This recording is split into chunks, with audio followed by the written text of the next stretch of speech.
right, shalom, shalom, family, shalom, shalom, Shabbat shalom to everyone, Shabbat shalom to everyone. Welcome back, welcome back. We finally back on track, about to get into some information today.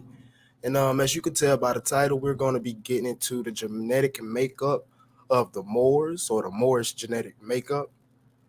And before we get started, if I sound a little choppy or my microphone breaking up anything, please let me know, because I have been having technical difficulties today with my internet.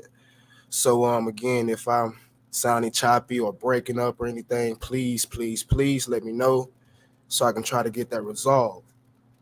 So earlier this week, I made a poll. I might as well share it real quick. I made a poll on YouTube asking everyone a question. And the question was, are African Americans genetically Moors? All right. Shalom, shalom, my brother. Thank you for tuning in. So the question was, are African Americans genetically Moors? And as we can see, thank you for all those who did participate. We got 57 votes. And the majority of the people that voted said that yes, African Americans are Moors. And we had another 46%, or the rest, who voted no, African Americans are not Moors. So this question is really tricky, and it's more nuanced than people think. And the reason I'm doing this video is because we have a lot of people in the community, basically saying African Americans are the Moors, um, things like that. The Yoruba are Moors, all these different, claims going around the Moors. So I thought I'd just step in, bring out the history, and bring out the genetic data, and see if that connects with the African American community as a whole, or certain individuals, or a minority. All right. So I'm gonna go ahead and share my screen. And again, if anybody has any questions, go ahead and drop them in the chat. Um, as we go through the video, at the end, I will put the link in the chat for anyone who does have any questions or anything, or who like to join, who has critiques, or who would like to add to the topic. All right. So let's go ahead and get started. One second while I pull it up.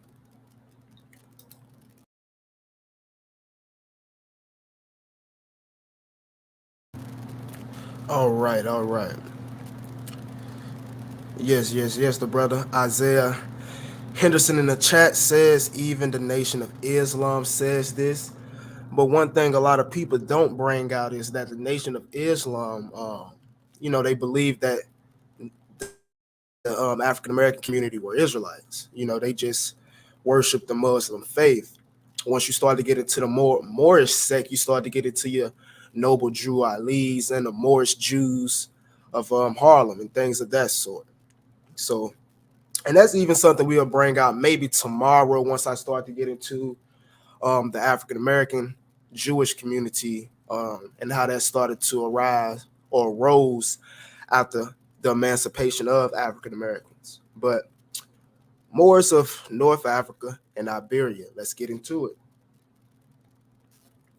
First source we'll be going into today is the description of Africa and the notable things therein contained. All right, and this was written by Al Hassan ibn Muhammad and Al Wazaz Al Fasi, or Leo Africanus, around, doesn't have the date, but this is volume one, or 3 volumes in one, page 108, and it says at the very bottom, the Mari, or the Moors, were the Berbers.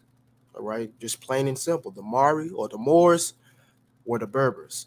The Spanish term al Arabs is indifferently applied to them and the Arabs. Mori is the more common application.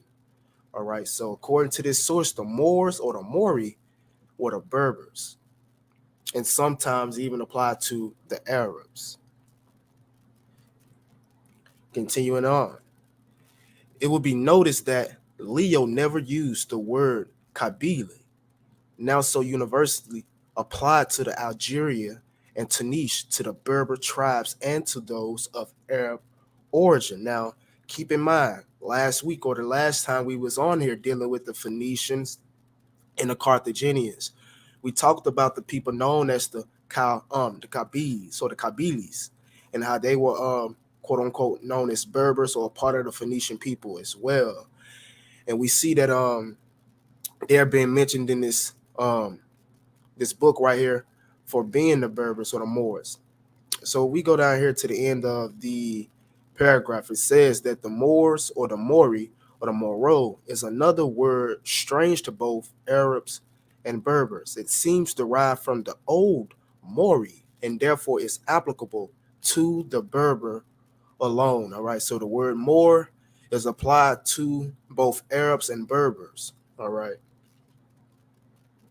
Or the Moors were the Arabs and Berbers. But let's continue to dig into that history. We're going to go to Britannica real quick. Under the Epsert of Mauritania, all right? Under the Epsert of Mauritania. And it says, in the Moorish societies, the nobles consist of two types of lineages, all right? So we're starting to get into the lineages of who these Moors were. All right, shalom, my brother. Shalom, my brother Neriyahu.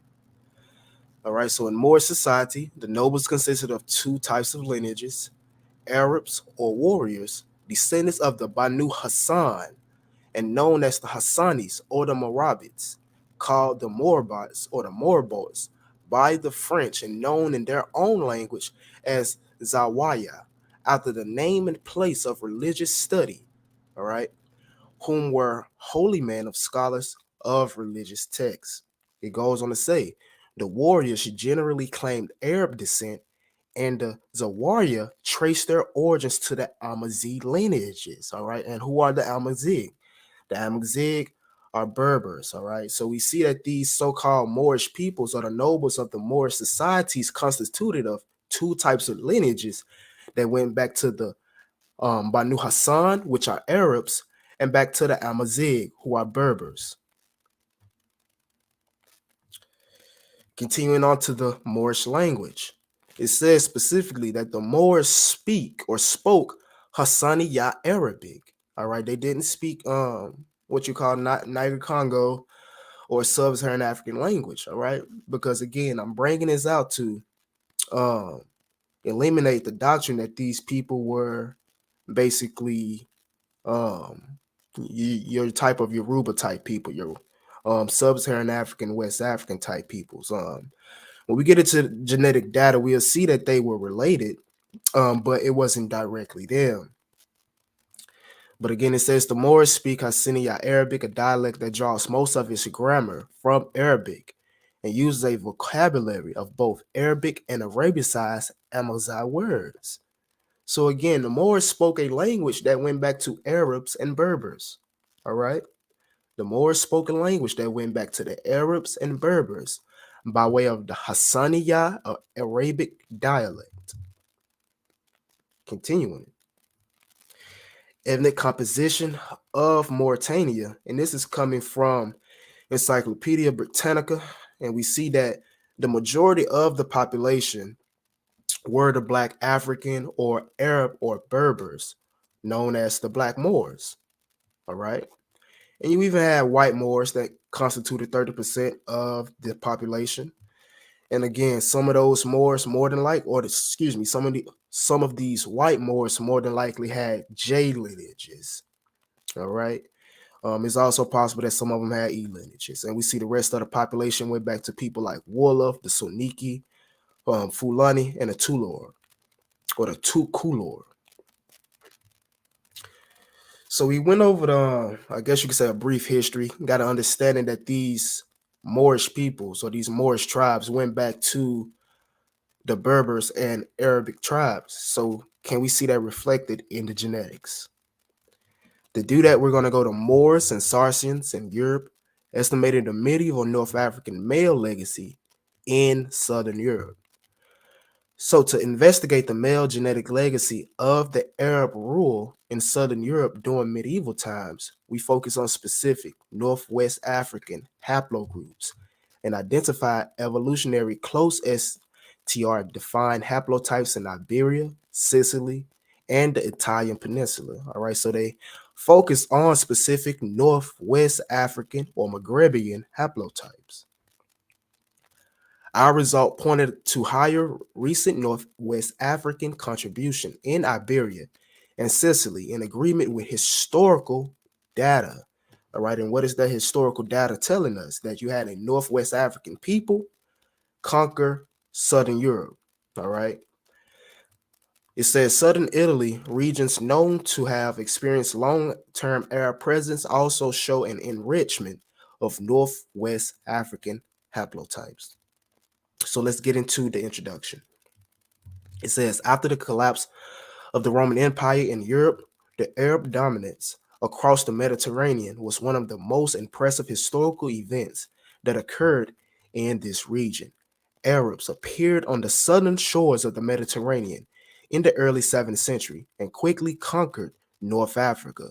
They spread their language and religion to the native Northwest African Berber population, which represented the bulk of the Muslim army in the latter conquest in Southern Europe. Let me read that again.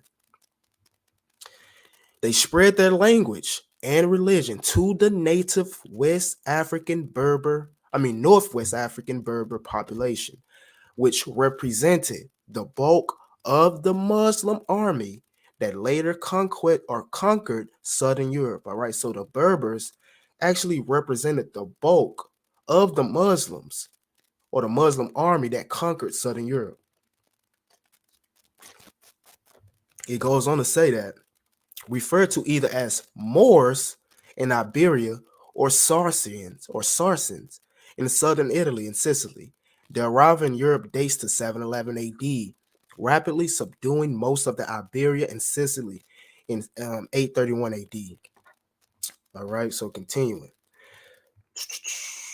So we're going to go right here to the next highlighted part where it mentions that so far the Y-chromosome studies attempting to estimate the medieval North African contribution to Southern Europe have focused almost exclusively on the North African haplogroup E3B1B1B M81. All right, and we know that EM81 is a known Berber haplogroup. And the question is, why are they focusing solely on this haplogroup? You know what I'm saying? Dealing with the Moors. Is it because the Moors were nothing but Berbers and other Arabic or Arab tribes that came in during the Muslim conquest? All right, and it said have only partially taken into consideration the evolutionary relationships among haplotypes. Skipping over to the next side. It says, given the historical indication of a prevalent Berber origin for the Arab group invading Southern Europe, we focus on Northwest African specific haplogroups as markers of North African medieval North African contribution to this region. Haplogroups E1B1B1 or M81 derived and also M87 derived chromosomes showing the rare DYS439 allele 10. All right. So again, when it comes to the Moors of Spain and Portugal, they're mainly focusing on E3B lineages such as M81, and also M78. But that doesn't leave out the possibility of E1B1A being found amongst the Moors as well. The question is, would those be from native Berber populations? Would it be from native Arabian populations? Would it be from native Israelite populations? All right, because again, we've already reviewed how you had EM2 amongst the Sephardic population in Spain and Portugal. All right.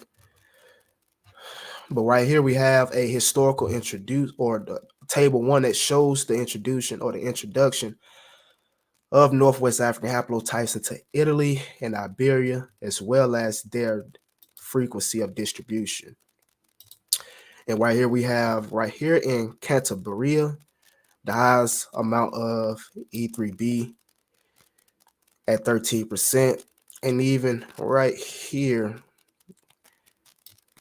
the other lineage of E3B marks its highest frequency as well.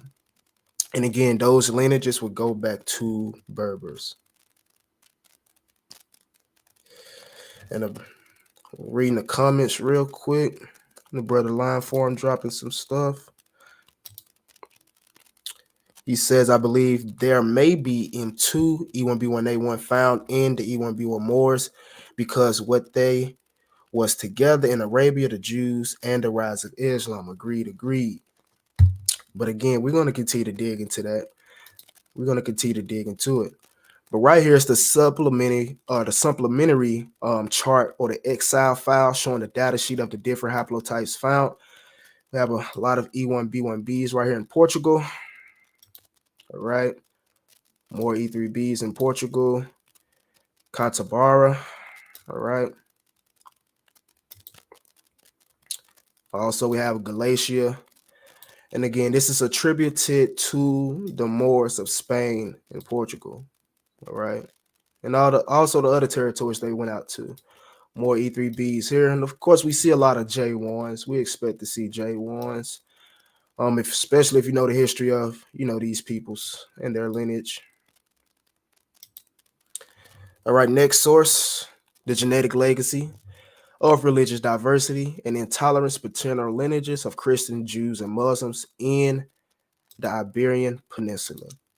So it says genetic analysis of modern populations can offer a more direct approach to recognizing the impact of migrations and invasions in historical times, especially when the source population for migrants are clearly differentiated from recipient populations. All right.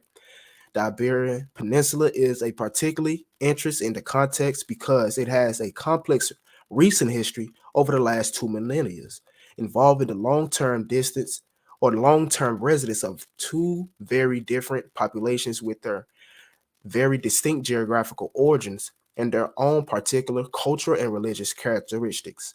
North African Muslims and Sephardic Jews. North Africa and the Iberian Peninsula are separated by a mere 15 kilometers of water at the Gibraltar Strait, making the region a potential migration route between Africa and Europe. Historically documented, contact began dramatically in 711 CE when a Berber army under Arab leadership crossed from Morocco, winning a key battle following the year. All right. Again, it says when a Berber army under Arab leadership crossed from Morocco, winning a key battle in the following year. And I'm looking at the chat again real quick. The brother Isaiah Henderson just asked a good question. Did Mansa Musa believe in the Moorish doctrine? From my understanding, Mansa Musa was a Mandinka or a Mandi or a Saniki. He more than likely he was from the Mandi people, one of those specific tribes, either a Mandinka or a Saniki. The Mandinka originally were not Muslims, or the Mandi originally were not Muslims, nor the Saniki. They were converted. So I don't believe he believed in the Moorish doctrine, or if he did, it's because his family was converted prior to him coming up into leadership. Because again, before they were Muslims, they were Jews, or they worshiped the Jewish faith, or they claimed a Jewish heritage by way of their ancestor Dinga. But let's continue on. It goes on to say Arab and Berber forces then remained in control for the more than 5 centuries with a gradual withdrawal towards Andalusia in the south and the final expulsions in 1472. It says the established population of the Iberian Peninsula prior to 711 CE has been established at 7 to 8 million people, ruled by about 2,000 or 200,000 Germanic Visigoths who had entered from the north in the 6th century. Though the initial invading North African force was between 10,000 to 15,000 strong, the scale of subsequent migration and settlements is uncertain, with some claiming numbers in the hundreds of thousands. Islamization of the populace after invasion was certainly rapid, all right, but it had been argued that this reflects an exponential social process of religious conversions rather than a substantial immigration. A sizable proportion of the indigenous populations was allowed to retain its Christian practices as a result of the religious tolerance of the Muslim rulers. There's also doubt about the extent of the intermarriages between indigenous peoples and settlers in the early phase. After the overthrow of the Islamic rule in most of the peninsula, a period of tolerant coexistence ensued the 12th and 13th centuries. But after 1492, religious intolerance forced Spanish Muslims to either convert to Christianity or leave, and these people were known as Moriscos. After the 15th century, Moriscos were relocated across Spain on occasion, and finally during 1609 and 1616, over 200,000 were expelled, mostly from Valencia. The people encountered by the Islamic invaders in the 8th century were not religiously and culturally united or uniform group. They included among the Catholic Christians majority a substantial minority of Jewish people. They and their descendants are known as the Sephardic Jews, from Sephard, the Hebrew word for Spain. The Jewish presence was very long established, with some evidence that it predated the Christian era. Many Jews, however, are thought to have arrived during the Roman period, either voluntarily or as slaves brought from the Middle East after the defeat of Judea in 7 CE. And again, if you're familiar with my channel, we brought out the history of the Sephardic Jews being in Spain since the time of Babylon. They actually were being persecuted by the Germanic Visigoths. All right. And this was way before 70 AD or CE. It says the later arrival of others was due to their displacement by the Islamic invasions, like the brother Lion Farm stated, or of their homelands in the Needs. Under the final years of the Visigoth rules, the Jews suffered the first of the long series of persecutions, including forced religious conversions. It has been estimated during this convencia, the population size in Spain was around 100,000. In the late 14th century, a wave of pogroms affected the main Jewish quarters in Iberian cities, particularly Barcelona and Girona. One estimate gives a Spanish Jewish population of 400,000 by time of the expulsions of the late 15th century, during which 160,000 Spanish Jews were exiled, largely settling around the Mediterranean, while the remainder underwent conversions to Christianity, living as the so-called conversos. So let's get to the genetic information. It says, in general, the survey have paid little attention to the issue of admixture through the studies that include North African populations. Identifying marked genetic boundary coincided with the Gibraltar Strait. The Y-chromosomes provides the phylogeographic resolution that might allow the distant containing of the past admixture events and studies, which have focused on haplogroups E3b2, also known as EM81. So again, we see the Berber haplotype being focused on again, which is common in North Africa and found on average frequency at 5.6% in the peninsula, all right, in the Iberian Peninsula, which adjusting for its haplogroups frequency in North Africa itself would correspond to a contribution of 8 to 9%. Although these studies indicate that the presence of some North African lineages in the Iberian Peninsula, they have taken a HOC approach to qualifying this and have almost entirely neglected to address the possible contribution of Sephardic Jews. So samples derived from M145 within multiplex 1 or I and haplogroup DE were further analyzed within multiplexes 3, containing M33, M35, M75, M78, M81, M96, M123, and P2, as well as the marker EM2 or M2 was also analyzed as appropriate. So again, it goes on to say, when it was referring to the E3b lineages, it's referring to them as E3b1, or also known as the EM35 or EM30 or EM78, EM81, and EM123. So again, after all that, they are looking at, or they are focusing on the E3b lineages, such as EM81 and EM78, but samples were also derived from haplotypes like EM33, EM35, EM75, EM78, EM81, of course, EM91, EM123, which is kind of like a known Jewish group, or the Jewish haplotype that they consider it to be an E1B1B.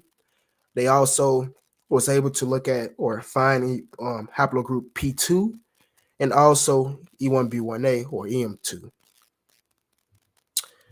All right, so looking at that, we see haplogroups E3A and also the E3B lineages were sampled in these locations. And again, we can find, let me bring this other pen out. We can find E3B lineages in places like Argonne, Al-Andalus, Asturias, Basquiat, Castile, Catalonia again, Galatia. Of course, we looked at that earlier. Portugal, Valencia, Majorca. Of course, we have the E3A lineages as well that was found amongst these Moors in Portugal, Valencia, and Majorca.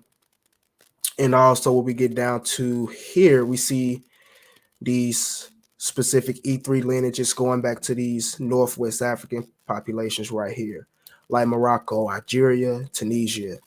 And even in the Sephardic population, we see those lineages, and even E1B1A. All right, and here's just a graph outlining that distribution of the different E lineages, E3A, the different E3B lineages, and throughout the different Spanish territories that we just reviewed, and even North African, and even the Sephardic Jewish. Facts, brother.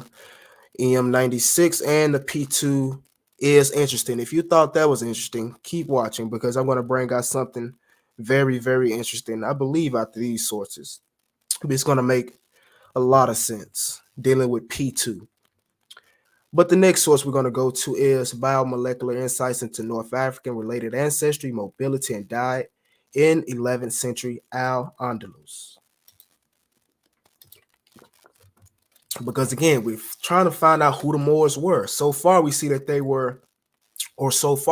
their genetics reflect a Berber and Arab origin.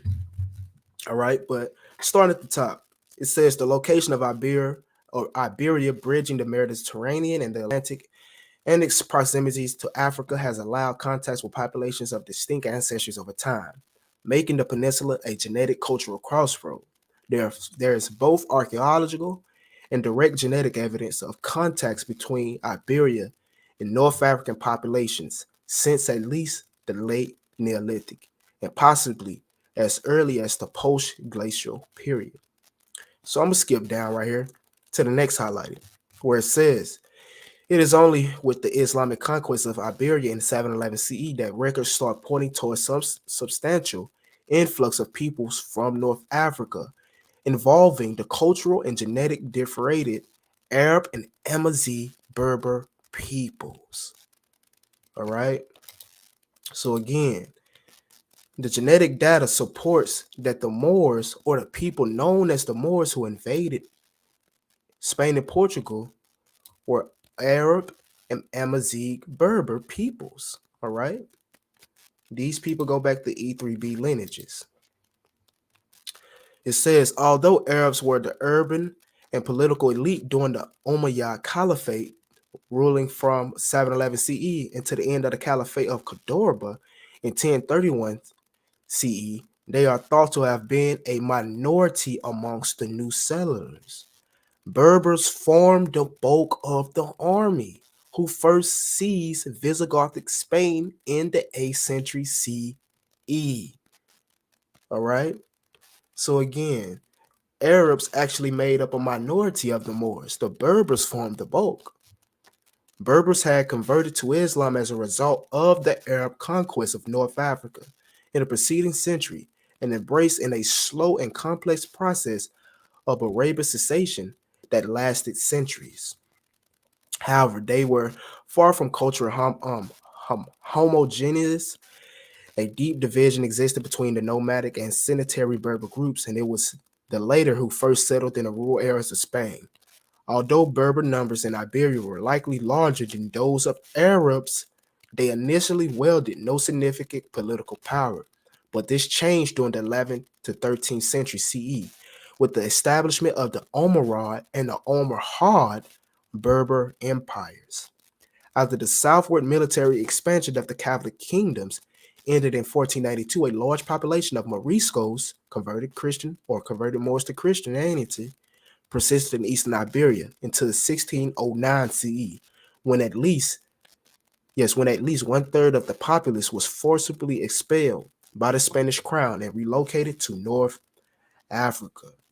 All right, so again, this was very, very powerful because again, it straight up just let us know that the Moors basically were nothing but Arabs and Amazigh Berbers. And again, it let us know that the Arabs actually formed a minority while the Berbers formed a majority of the Moorish people. Same source. It says, here we seek the genome of an individual, EU2298/MS060. Remember this individual, UE2298/M6060, who was buried in the Islamic Maqbara necropolis of Plaza del Alumdi in the city of Segorbe. This is in Spain. I don't want to butcher all these Spanish names. He said he was dubbed as the giant by archaeologists responsible for the excavation due to his unusual height, which they estimated he was around 184 to 190 centimeters, compared with the other individuals found in the site. Archaeological assessment suggested that he had African ancestry and had postulated to be of possible Berber origin. All right. And again, looking at the chat, brother Isaiah Henderson, what do you mean? So this proves that, he says, so this proves that we aren't genetically Moors. It's a caveat, brother. It's a caveat because all African Americans don't have E1B1A. Just stick around. I'm going to get into that as we wrap it up. Just stick around. I'm going to get to that as we wrap it up. Some African Americans may be Moors. We shall see.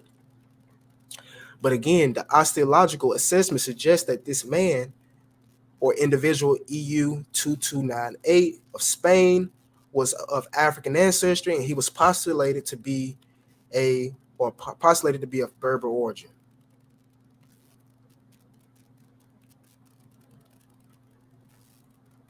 Okay, 1 second. The brother Orthodox Moor just commented and said, fam, you can look at the DNA of Iberia, and the Moors were E1B1B. Facts, facts, facts. And some were E1B1A. That's facts, facts, facts. And we're going to get into that. But right here, we're looking at supplementary material from this study, just showing the E1B1B lineage of these peoples in Spain during this time, specifically that individual. And it says the branches colored in the green indicate the path with the greatest support for the inclusion of the EU2298/M6060 individual within a clade containing present-day Spanish, Near Eastern, and North African individuals belonging to the EM310 E1B1B1B1 Y-chromosome lineage. And again, they postulated this specific individual to be of Berber origin. Continuing, it says we assigned EU2298 M6060 to the Y chromosome E3B or EM310, as we just looked at in the supplementary. It goes on to say, and immediately basal to the clade nesting EM81. E1B1B is very frequent in the contemporary North Africa and has been found in North Africa and Levantine remains. All right, we know about the Natufians. EM81, dating back to 2.8 thousand years ago, has been retrieved from early Islamic remains. So if we find this haplotype in these Islamic remains, we can postulate that this was a probable haplotype of these Moors. And again, we know EM81 goes back to a lot of Berber tribes. And it said they found that in southern France, whereas the more derived E1B1B1A1 has been found in 2 individuals from an Islamic necropolis in the city of Valencia, dating to the 12th to 13th century CE. EM81 is today predominantly found in the Maghreb and at its peak in modern Berber populations, with frequencies reaching around 80%. All right, again, we went into that earlier.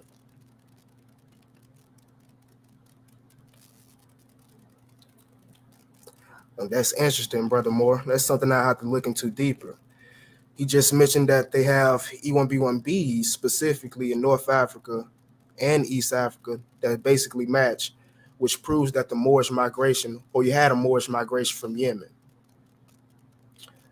All right, so continue. We analyzed individual EU2298 excavated from the Islamic necropolises of Plaza del Alumdin and Segorbe dating to the 11th century CE.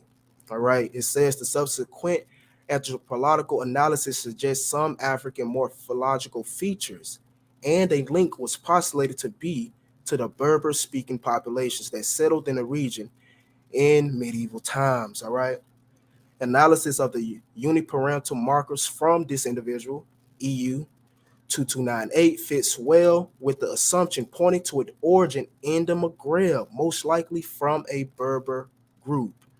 mtDNA lineage U6A is not only connected to modern Amazigh populations, but has also been found in Moroccan remains associated with Ibero-Mauritian culture in in Moroccan early Neolithic site of Ifra and Mara or Musa. He also carries the Y-chromosome EM310 lineage. All right, it goes on to say E1B1B is extremely common amongst the extant North Africans and has been found in ancient North African Levantine remains. All right. And again, at this point, it's basically repeating itself. It goes on to say that this lineage is common in the Berbers. It's also been linked to Islamic remains in southern France and things of that sort. And last thing before we move on, it says, although he carries both uniparental markers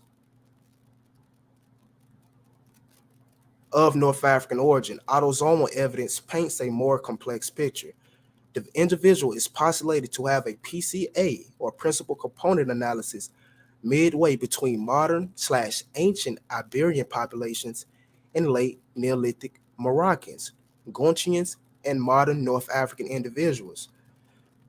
And formal tests of admixture point to high proportions of Iberian-like ancestry. Considering the archaeological and historical records for this period in the region of Valencia, we envisage three possible scenarios to explain the observed ancestry in EU 2298.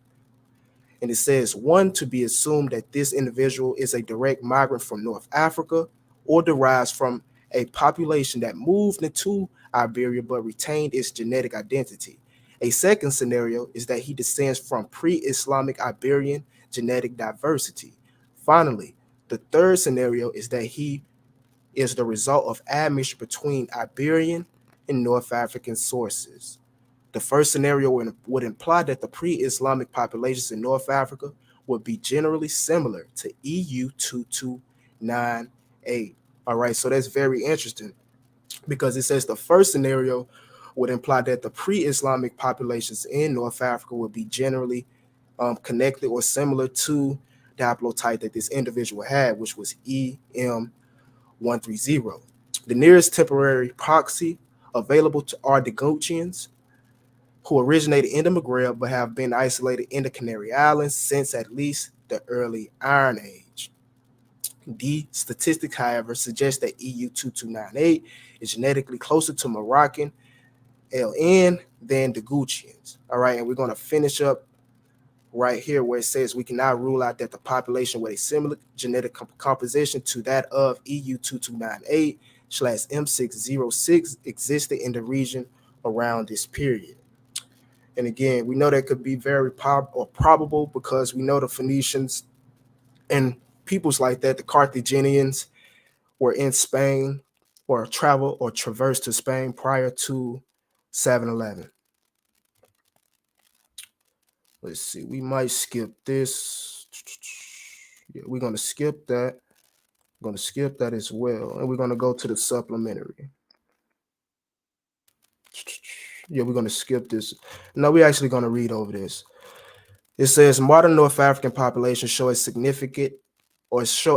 of increase in Levant-related ancestry around the 7th century CE as a result of movements from the Near East during the Islamic expansion into North Africa. The impact of these movements was also seen in the Levant, as shown by the study of 7 to 8 century Islamic individuals in Syria. A study on modern South Americans detect North African ancestry introduced at the early stage of European colonization. So the brother that was asking, for the brother that said that, I guess this proves that we aren't Moors. There is a possibility that people with North African ancestry in the Americas and South America, they could descend from these Moors. And even the specific E1B1A branch that these people would have had, which we'll get into a little later. But it says the presence of individuals in medieval Spain with a genetic background similar to that of EU2298 would explain the source of this ancestry in America. All right, suggesting that admixture with North Africans had a wider impact on medieval Spanish genetic variation before virtually disappearing in the following centuries. So looking at the supplementary material of what we just viewed, that's that specific individual that we just focused on this whole time. This is his, I guess you could say, burial remain. And it says EU2298. MS060 can be assigned to the E1B1B lineages. All right, and it shows his downstream mutation.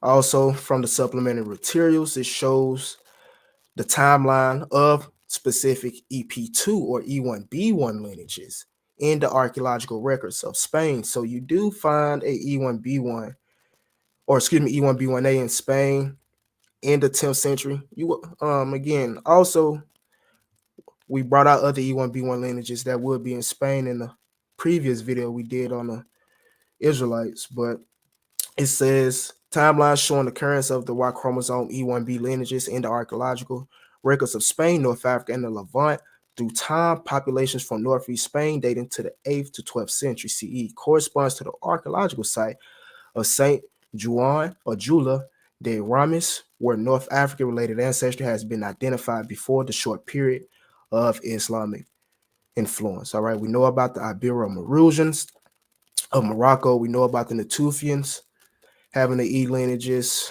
as well as the later Levant Neolithic populations having the E lineages. All right. Also, they have it in the Canary Islands. And even right here, when we go to southeastern Spain, we have 3 different E3B lineages in the 5th and 8th century. Once we go over here to the 10th century, we have specifically 7 EP2 lineages or E1B1 lineages. And these lineages can specifically mutate into E1B1A or E1B1B. All right, and again, we do have E1B1A in Islamic Spain, 10th to the 16th century. So the genetic history of the Iberian Peninsula over the past 8,000 years, it states in the southeast, we recovered genomic data from 45 individuals dated between the 3rd and 6th century CE. All the analyzed individuals fell outside the genetic variation of the preceding Iberian Iron Age population and harbored ancestry both from Southern European and North African populations, as well as individual Levant-related ancestry that could reflect Jewish contributions. Gene flow from North Africa continued into the Muslim period, as it is clear from Muslim burials with elevated North African and Sub-Saharan African ancestry and uniparental markers typical in North Africa now present among pre-Islamic individuals. So you had a gene flow from North Africa into Spain during the Muslim period that's clear through the Muslim burials that had elevated North African ancestry and also Sub-Saharan African ancestry. Present-day populations from southern Iberia harbor less North African ancestry than ancient Muslim burials, which should be expected, plausibly reflecting the expulsion of the Moriscos, right? And repopulation from the north as supposed by historical sources and genetic analysis of present-day groups. So this right here is a chart that it shows, and this is where it gets interesting, because if we look right here in the 5th to 8th century, so right here in the 5th to 8th century, right here at the bottom, we see the E1B1 lineage right here, and it's mostly made up of local Iberian ancestry and also North African ancestry with the green. Again, right here, another E1B lineage or EP2 lineage made up specifically of North African, Levant, a little Levant, and also a little bit of local Iberia. Another EP2 that has North African, Levant, and Iberian ancestry. Here we over here, we get to a EP2 lineage, which would be E1B1B, which is E1BL19. They have local Levant ancestry, local Iberian ancestry and North African. Now, where it gets real interesting is when we get to this E1B M291, because that is E1B1A. And we look at the autosomal component of it, we see local Iberian, we see sub-Saharan African, we see North African, and we also see Levant. All right. So again, we do have EP2 lineages, EM2 or E1B1A lineages in Moorish Iberia. Could it be attributed to the Moors? It's complicated to say right now from what we found. Again, we have another EP or E1B1B lineage, EM78, Iberian, Levant, North African. E1B1B again, EM183, North African, and local Iberia.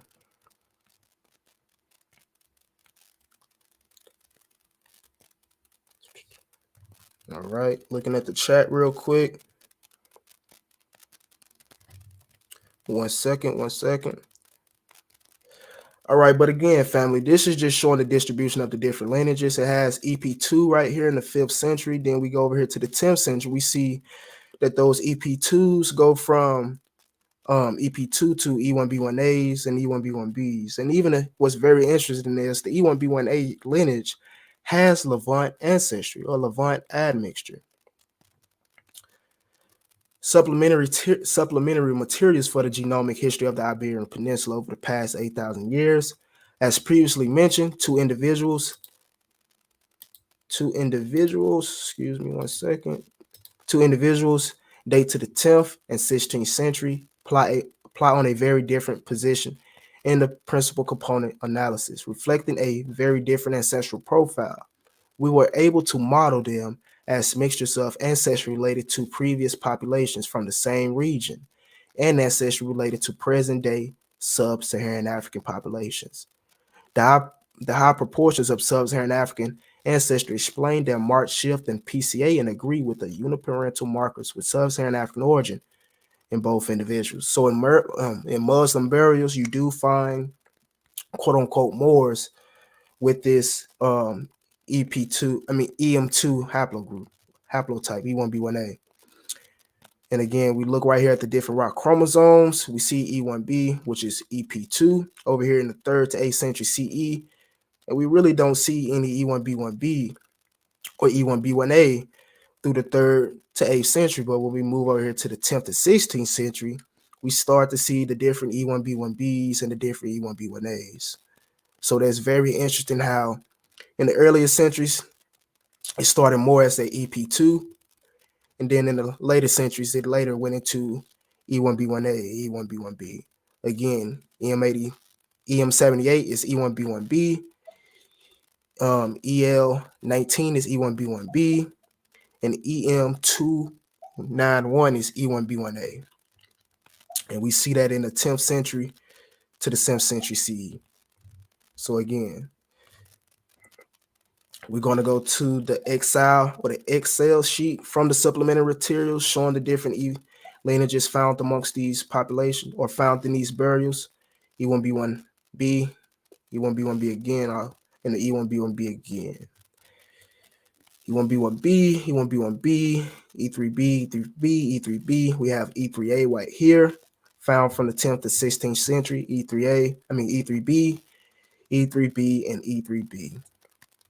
And again, we should expect a lot of E3B lineages within these Moorish groups because, again, history tells us that these Moors were nothing really but Berbers and Arabs. But early medieval Moorish or early medieval Muslim graves in France, first archaeological, anthropological, and paleogenomic evidence. It says, given all these data, we propose that the skeletons from the Nemes burials belong to the Berbers integrated into the Umayyad army during the Arab invasion in North Africa. Matter of fact, let me read this from the very top so we can get an understanding of what we're about to go into. It says the rapid Arabic Islamic conquest during the early Middle Ages led to the major political and cultural changes in the Mediterranean world. Although the early medieval Muslim presence in the Iberian Peninsula is now well documented, based in the evaluation of archaeology and the historical sources, the Muslim expansion in the area now or north of the Pyrenees has only been documented so far through textual sources or rare archaeological data. Our study provides the first archaeoanthropological testament of Muslim establishment in South France through the multidisciplinary analysis of 3 graves excavated at Nimes. First, we argued in favor of burials that followed Islamic rites and then noted the presence of community practiced Muslim traditions in Nimes. Second, the radiometric dates obtained for all 3 human skeletons between the 7th and 9th centuries AD echo historical resources documenting an early Muslim presence in southern Gaul. Finally, paleogenomic analysis conducted on the human remains provide arguments in the favor of North African ancestry of the 3 individuals, at least considering the paternal lineages. Given all these data, we propose that the skeletons of the Nimes burials belong to Berber integrated into the Umayyad army during the Arab invasion in North Africa. All right. And again, these were Muslims or Moorish burials that they excavated. And given all the data, they proposed that these skeletal remains in these Nimes Muslim burials belong to Berbers. It goes on to say, where should we start? Paleogenetic and paleogenomic analysis were conducted on the 3 Nimes individuals to better understand their biogeographical origin. To date, only one publication has described the mitochondrial lineage of medieval human remains originating from archaeological sites in Al-Andalus. 3 samples date from the 12th to 13th century AD, and as such provide a snapshot of the local population gene pool several centuries after the establishment of Muslim dominion over the Iberian Peninsula.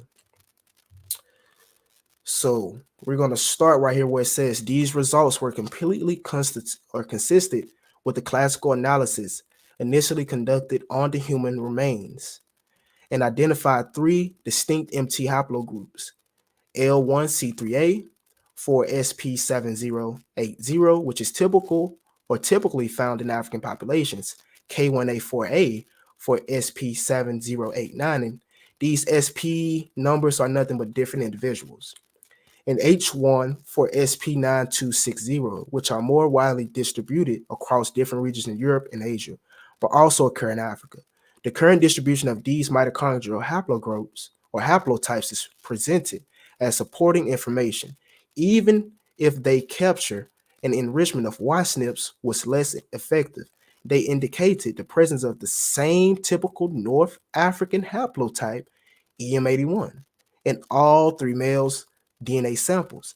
It is worth noting that the EM81 lineage is particularly well represented among the North African Berber community, with frequency up to 70%. The significant presence of this haplotype outside of North Africa, for example, and extant populations of Iberia, Sicily, relates directly to the long-term Arab rule in these regions. Again, so the significance of this haplotype outside of Africa and extant populations of Iberia, Italy, and Sicily relates directly to the long-term Arab rule in these regions. If parental or if a paternal lineage is M81 in maternal lineage, L1C3 implies with a high degree of improbability of North African origins for all Nimes individuals. We have to note that the large distribution of mtDNA lineages H1 and K, both in North Africa and Europe, do not permit to drive any clear conclusion concerning individuals' maternal ancestry. Indeed, the determination of these maternal lineages of Nimes burials may be both the result of direct North African maternal origin and the result of admixture between migrating Muslims and local European women. And that's exactly what it reflects. And here is the different burials from those individuals that they found, or these specific males. Male SP708, he had mtDNA L1 and Y-DNA E1B1B. All right. Individual male SP7089, he had mtDNA K1 and E1B1B. Individual male SP9269, he had mtDNA H1 and E1B1B. And again, these are Moorish burials from southern Spain, specifically Nemes burials, and these specific haplotypes went back to Berber man. So we went over the genetic data. We saw the different haplotypes found within the Moorish population. The predominant haplotype that was found or that we reviewed was M81 and EM78. And there was also frequencies of EM2 in these specific populations. But now that we went over that, we're going to get into the history of, I guess you could say, Moors being enslaved and brought to America, and see if there's a DNA reflection of that amongst peoples in the Americas. To do that, we're going to go to this source right here, Serfdom and Slavery in the Europe economy, 11th to 18th centuries. And we're going to read right here where it says, with regards to the New World slave trade, it involved the enslavement of New World populations and therefore included the enslavement of natives, so-called Indians and Filipinos from the Spanish and Portuguese colonies in America and Asia, and B, the selling of slaves of sub-Saharan African ancestry born and brought to Spanish colonial territories. The following chart presented a summary of the main routes for importing slaves into Spain. I have established and defined these slave trade routes, which converged in Spain based on the origin of the slaves mentioned in the historiography of slavery in Spain. Here's a chart of the slave routes converging in Spain.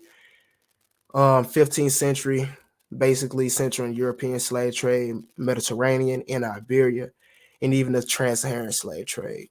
We start to see a different route in the 16th and 18th centuries, and that's involving the New World slave trade, and that's going to be very important once we get into these next sources now. Here we have a general overview of the geographic and ethnic origin of slaves sold in Spain during the 15th and 18th centuries. All right. So again, during this time, they were selling peoples known as Saracens and Iberian Muslims in the 15th century. You know, those people would go back to the Berbers or Moors. In the 16th and 17th century, you had the Spanish the Spanish selling North Africans, such as Arabs or Berbers. These were the people who were kicked out of Spain. And also Moroccans, Algerians, and Tunisians. And also Moriscos, who go back to Moors as well, basically Christianized Moors. And even the Canary Islanders, those basically are, I guess you could say, Berbers as well, or the Gunchians. And even in the 18th and 19th century, you still had North African Arabs and Berbers being enslaved by the Spanish. And we know, again, a lot of times they were taking these peoples to the New World, especially if we get to the sub-Saharan African peoples and the Afro-Portuguese, the Spanish, things like that. And again, it says right here, as regards to the historical nomenclature, slaves coming from the north of Africa were preferably called Saracens during the late Middle Ages and Berberiscos in the early modern Spanish sources. Although both could also be described as Moros, meaning Muslims from North Africa. In medieval Spain, the term Sarcerino was used for individuals coming mainly from North Africa, but also for Muslims from the Iberian Peninsula, giving that the term essentially implied Moorish lineage and therefore was previliated focus on religion. Sarsian was defined in the Castilian dictionary published in 1611 as a synonym for Moro or Moor, and the definition further stated that they claimed to be descendants of Sarah, Abraham's wife. From the 16th century onward, they were preferably described as Moriscos, and the sources thus focusing on geographic origin rather than religion, coming from Berberia, the Maghreb, perhaps due to the fact that they were no Muslim kingdoms in Spain anymore after most of the Muslim slaves came from the land of Berberia. All right. So continuing on, just getting an understanding that there were Moorish, Sarsian, Arab, or Berber slaves being taken from North Africa by the Spanish. Now we're going to go to Delaware's forgotten folklore, the story of the Moors and the Nanticos. We're going to start on page 27 where the highlighted begins. And it says, from the lips of the Moors and the Nanticos of Delaware come many variations on the subjects of their origins. It seems unnecessary to present that these legends verbatim, but they can be reduced to three broad categories under which all the tales heard from all sources can be placed. First is the colonization. It's the colonization legend. In essence, it says that a group of dark-skinned Spanish Moors, sometime before the Revolutionary War, sailed to America and found a colony. They are supposed to have settled along the Atlantic coast. From this ancestral stock, through intermarriage with Indians, came the race or people called the Moors, who lived apart in the settlements on their own on the southeastern coast of the Delaware Peninsula.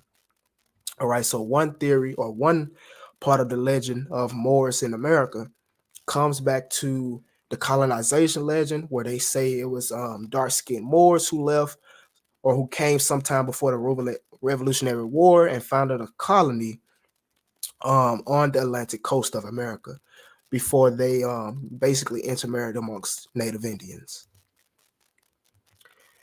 Again, it goes on to say, there seems to be no historical basis to support such a tale. Let me change this real quick.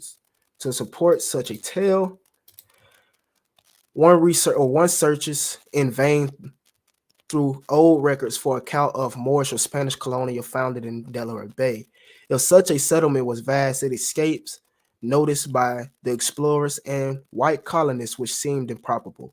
There were, of course, Moors sold into slavery and brought to America in chains with Negro slaves. All right, so we know that that's a fact.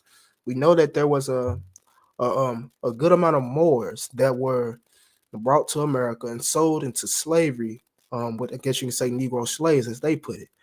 No independent settlements was made by any of these Moors, however, so the colonization legend must be discounted as lacking in historical documentation.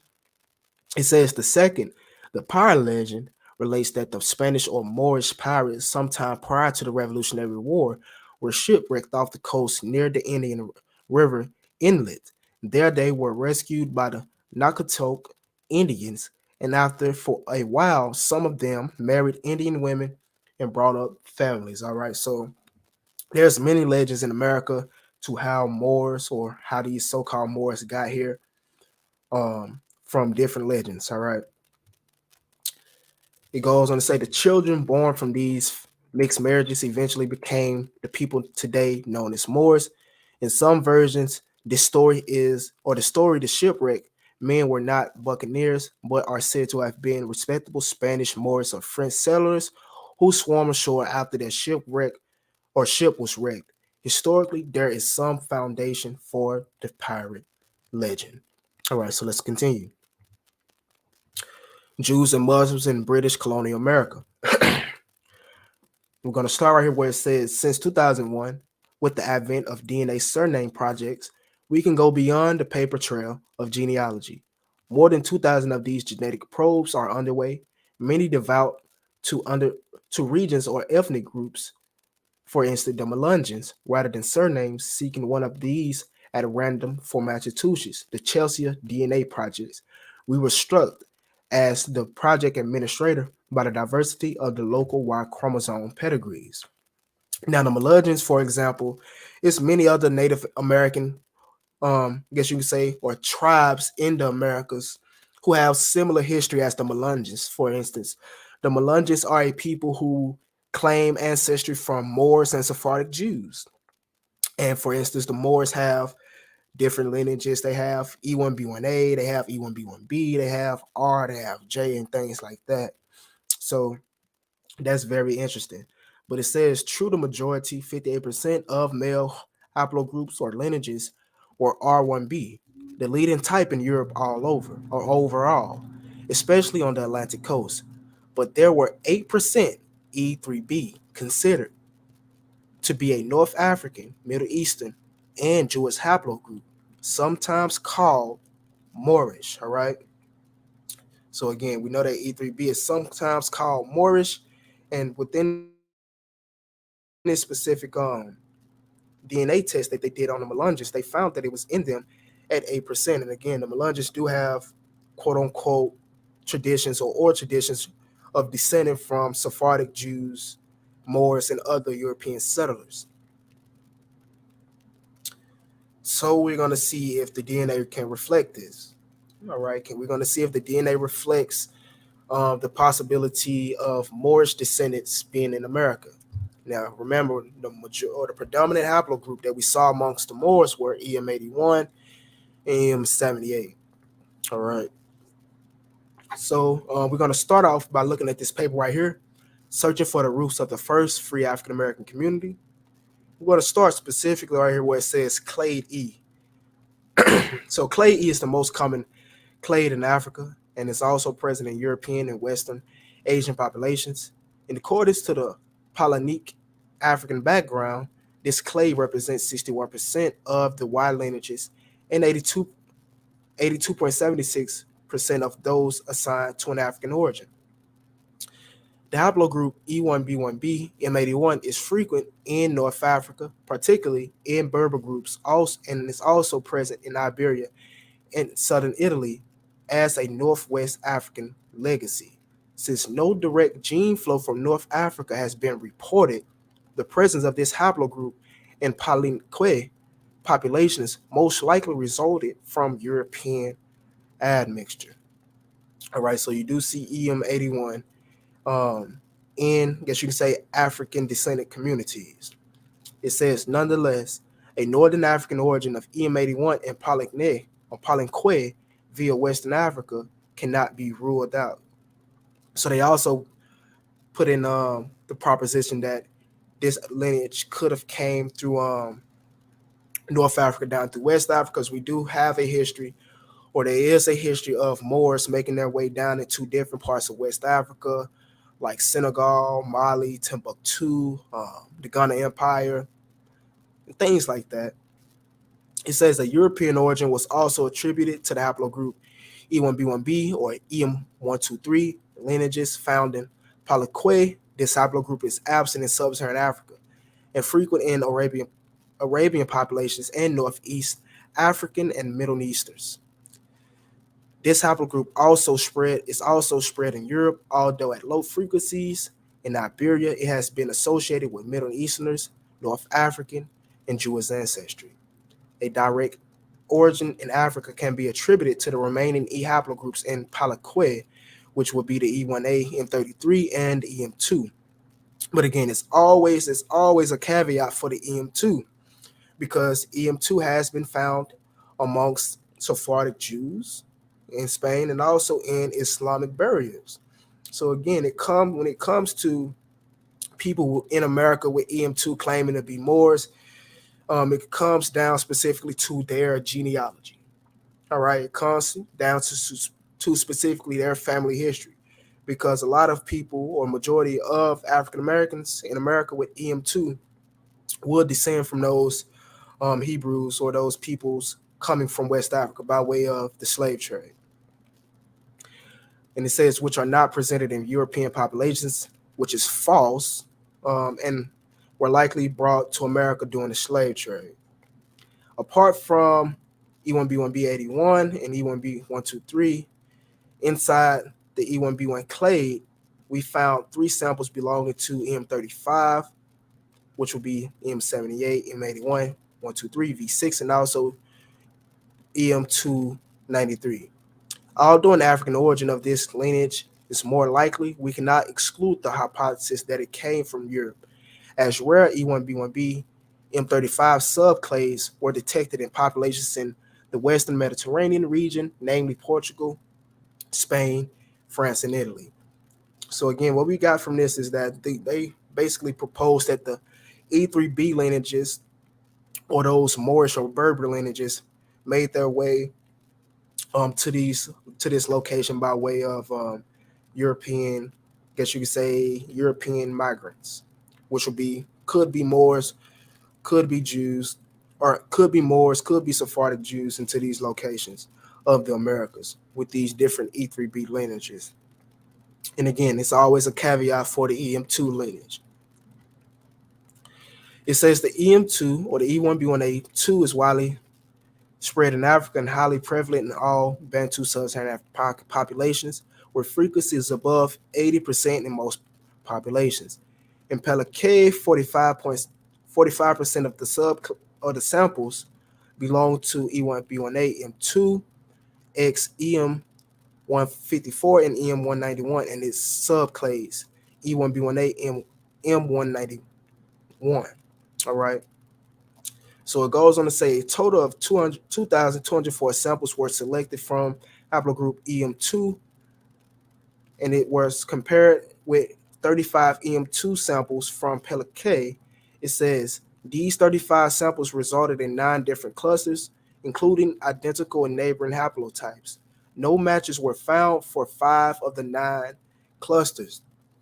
Now, out of the 35 different E1B1A samples that they've sampled and clustered together and pair matches to with African populations, they had, it said no match were found for 5 out of, so you have 5 specific out of the 9 clusters of E1B1A that they could not pinpoint to an African population. So again, that could be attributed to the Iberian Peninsula by way of the Moors or the Sephardic Jews. But it says for 2 cluster matching haplotypes were only found in Benin, with 7 and 1 sample respectively, placing the most likely origin of these lineages in the region of the Bight of Benin. For the 2 remaining clusters, identical haplotypes were found mainly in the population of South Cameroon. Therefore, these lineages most likely came from the African West African coast between Loango and Angola. It says the second haplotype has 4 matches, 1 in Gabon, 2 in Angola, and 1 in Zambia, placing the most likely origin of these lineages in a region south of Cameroon, possibly between Angola and Luango. So again, they were able to match certain E1B1A clades back to, places that some of our ancestors would have been brought back to, but they also were not able to pinpoint back some of these E1B1A clades to these West African populations. And the question is, why is that? And these are the different haplotypes distributed in Pelakay, which is in South America, specifically the first African American community. And we see EM81, again, we see EM123, we see E1B1A, also EM35. And again, those or this specific Moorish or Berber haplotype was listed under Europeans. And even EM123 was listed under European haplotypes. But it says the presence of EM81 in Pelakay is interpreted in this study as a result of European admixture, although it cannot be ruled out that it came from North Africa via West Africa. Although an African origin was considered to be more likely for EM35 lineage in Pelakay, we cannot exclude the hypothesis that it came from Europe, since rare EM35 subclades were reported in Iberian or European populations.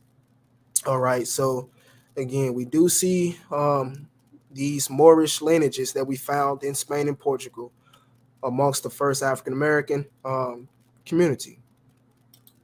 And again, this source is searching for the roots of the first free African American community. We see Moorish lineages. So those people with that lineage, more than likely will go back to those Berbers, those Moors.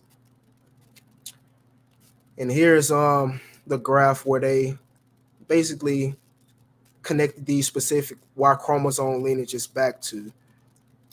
For example, they connected EM 191 back to Luango in Angola. They connected E1A M33 back to between the Bight of Benin and Upper Guinea. They connected specifically EM2 back to the Bight of Benin, and also between Luango and Angola. And also M35, they sent it back to Senegambia, the Bight of Benin, and also by Luango.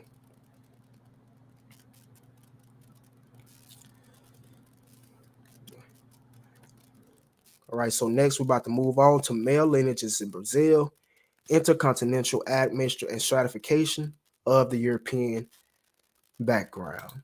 Continue to see if we can find these Moorish lineages and African descendants throughout the Americas. It says haplotype or haplogroup EP17, 0 can be observed in Africa, Europe, and the Middle East. Inside haplogroup E, some lineages originated in sub-Saharan Africa were detected in Brazil, namely E1A33, E1B1A-M2, and its M191 sub-lineages, and also E1B1A, M154, and also E1B1B, M35 account for 8% of all Y chromosome investigated here. M78 can be found at similar frequencies in Europe and Africa. Hence, samples from this haplogroup were not included when estimating ancestry proportions. M81 exhibits a high prevalence in North Africa and Iberia, the latter being the probable origin of most Y chromosomes in Brazil belonging to this haplogroup. So you have a high proportion of men in Brazil, right? Whether they're black, whether they're white, whether they're Afro-Brazilians who have EM81 that would go back to those Moorish Berbers, all right? Those Moors of Spain and Portugal. It says a low frequency of the EM123 was found in our sample, a haplogroup that is spread all over Europe, and also frequencies in some West Asian countries such as Turkey, Syria, and Lebanon. And again, a lot of people believe that EM123 is the Jewish lineage of the E3B lineages or the E3B branch. All right, so that could be by way of Moors or Sephardic Jews as well. But again, I brought this out to show that, in these, locations, in these African populations in the Americas, you have you can find these Moorish lineages. So if you are in the African American population, you have a EM78 branch, you have an EM81 branch, more than likely you are more. And again, if you have E1B1A, you have to dig into your family history, you have to dig into your family records to see if you would descend from those Moors who came over from the Iberian Peninsula. Even if you can even see if you have the exact SNP or the exact SNP or mutation as the EM2s found in Spain and Portugal. Like I had a brother comment the other day on the video where we found, I believe it's EZ. I don't want to butcher it, but it's an EZ lineage that goes back to E1B1A that was found in Portugal. And he's African American and he had that specific EM2 lineage. So it's probable that his ancestors came from, out of Portugal opposed to West Africa, if that makes sense. And here is the distribution of these haplotypes, EM2, EM191. And again, remember, they took these specific back to like Angola and things like that, Luango. And again, EM71 or 78 would be the Berber Moorish lineage, and also EM81. and possibly EM123.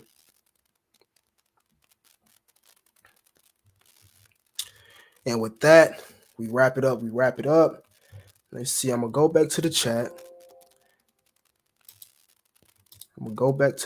See if there's any questions. If anybody has any questions, please drop them. I'll drop the link in the chat for anyone who wants to come up, have any critiques, comments, or anything. But I hope that really answered you all's questions and concerns on if African Americans are Moors.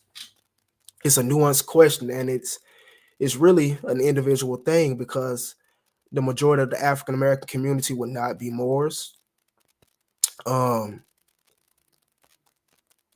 Specifically, those who can claim to be Moors would be those of the E3B lineages, if it goes back to 78 or 81, particularly, or even if you have that specific EM2 clade that was found in Portugal. All right. So again, I hope that answered you all's questions. I'm finna go back to the comments, see if there's anything. Got the brother Dorvell just tuned in. I'm gonna add him in, see if he has any questions or anything. Shalom, shalom, brother. Shalom, shalom. Hey, I sent you something in your email. You were talking about the Amazigh earlier. Yes. If you could pull that up and share that with the people. All right, will do. Did you have any critiques, any comments, or anything on that was brought out?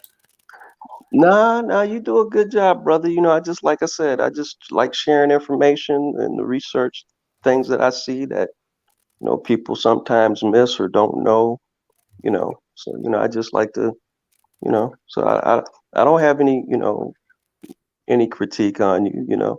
If I do, I let you know through the email, but more than that, but everything is subject because we all learning still. So, Right.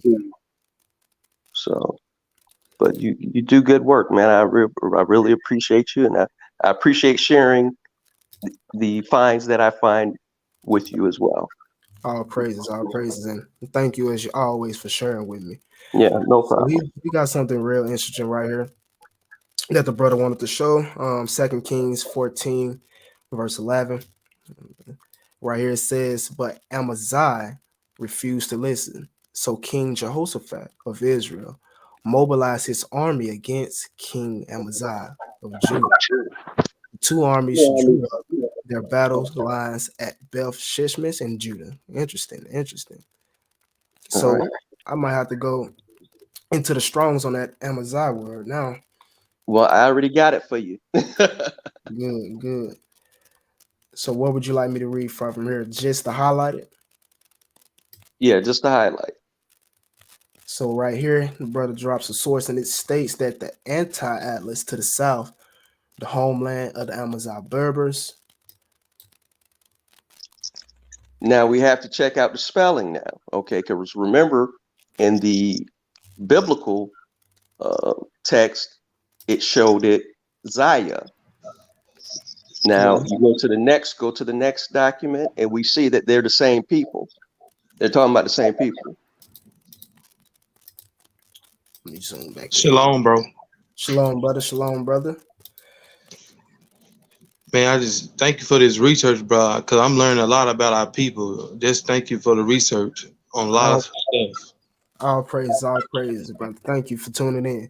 And I'm gonna read this from this whole paragraph. This look real good, what I'm about to read. But it says the indigenous Berbers who belong to the broad Afro-Asiatic speaking peoples into the Maghreb, around the Rift, and the Atlas, early in the second millennium BCE, when the Neolithic invaders came in contact with the Bafats, a dark-skinned people and remnants of the earliest Savannah people who copied the surrounding or occupied the surrounding oasis. With no distinct name or geopolitics, the Berbers associated themselves with family villages. The various villages competed with each other for the available resources or resource control, especially the limited grazing grounds. Collectively, they called themselves Amazigh, or Imazag, which means free man. Interesting. Boom. Same people. Right. So if the scripture is detailing that the king and the name of the people go together as well as the land. Okay, just like the when you if you ever read or watched anything with Camelot, what they say, the king and the land are one. The land and the people are one with the king. You know, so boom. Yes, yes, yes.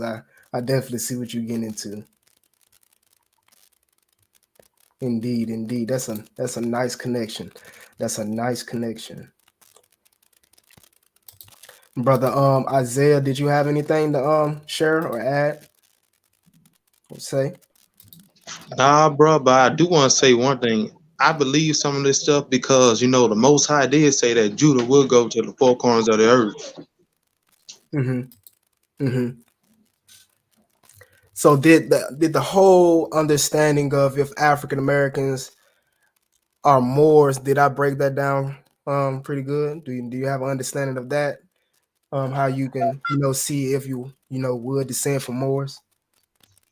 Yeah, Okay, okay, okay. Well, see, that's what I'm saying. See, that's a lot of things that we don't. Some. I was just speaking with Dr. Royster. Actually, I had a 3-hour conversation with her yesterday. She is fabulous, man. Because I just recently picked up her book called, and everyone should get this book. This is actually a fascinating book, and it tells you, and she even shows you that the locations are jacked. Ptolemy changed the maps, okay, and she shows it to you. The name of her book is Decolonizing Arts-Based Methodologies, Researching the African Diaspora. And what she's showing also in her book is that the names of these locations is just like the DNA. So if the people originated in Africa when they left, because for one instance, like she talks about the Montenegro, which is called Yugoslavs, it was black people that went there. And actually in 267, she shows that they actually established that particular colony there. And she talks about how they are descendants that they came from Egypt. Okay. And the name that they used actually shows that's where they were originated from. So we're seeing that, or she's showing actually in her work that the name, they would have used the name of where they came from to the new location that they went to. So that's like a memory of knowing of where you came from, just like your DNA. Your DNA is a genetic marking where you came from, and it also can mark your geographical positioning. So just the name of a location does the same thing. So the book is fabulous. Like I said, I had a 3-hour conversation with her yesterday. Whew, she's heavy. She is heavy. Yeah, you can just if you got a link or something to that book, you can share it with me. I'll check it out.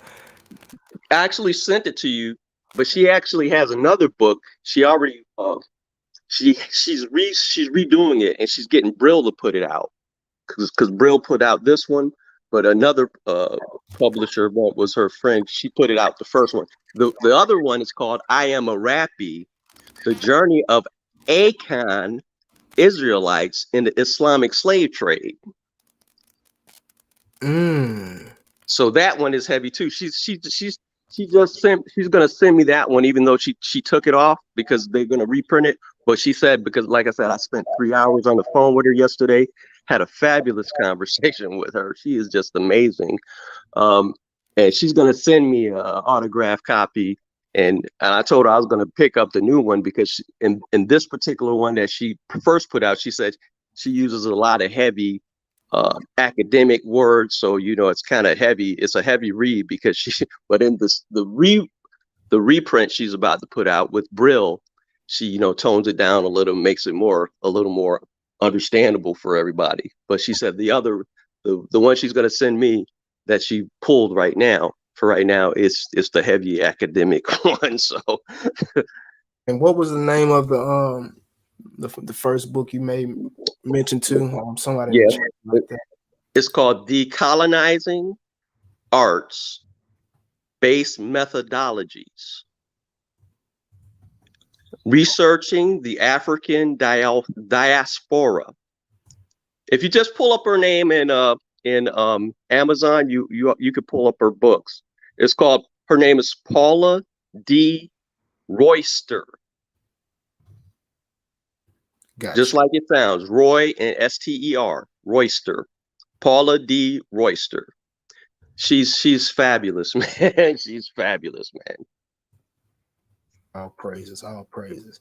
So, man, if anybody in the chat has any more questions, concerns, anything, please go ahead and drop them. Anybody up here got anything to say, feel free to go ahead. Now, bro, I got one thing to say. With all this research that you are looking at, it just proves that we need to connect with our brothers and sisters in the African diaspora who are, Israelites, descendants of Jacob. It does. And I didn't really start getting into genetics until, I realized that all the tribes I've been going over and covering, they all had the same Y DNA haplogroup. So I was like, you got to be something, to this. If I'm saying all these tribes are, Israelites, and when I finally get into the genetics, I see they all got the same haplogroup. So, that's definitely something that we're going to have to do to connect with our people for sure. Especially since we don't lost our, history and things like that. Yeah. And the interesting tribe in Africa that I was shocked that were Israelites were the Zulu. I thought they were Hamites. Yeah, they just mix with a lot of Hamites. You know what I'm saying? You look at their genetic makeup, they like what 50% E3A, and the rest is like, A or B, something like that. So yeah. When you start looking at a lot of this history, brothers, it's like we like how when you wear black and it just attracts lint everywhere. So we is like black, and everybody just comes around us. We always have a mixed group of people around us wherever in the world we go.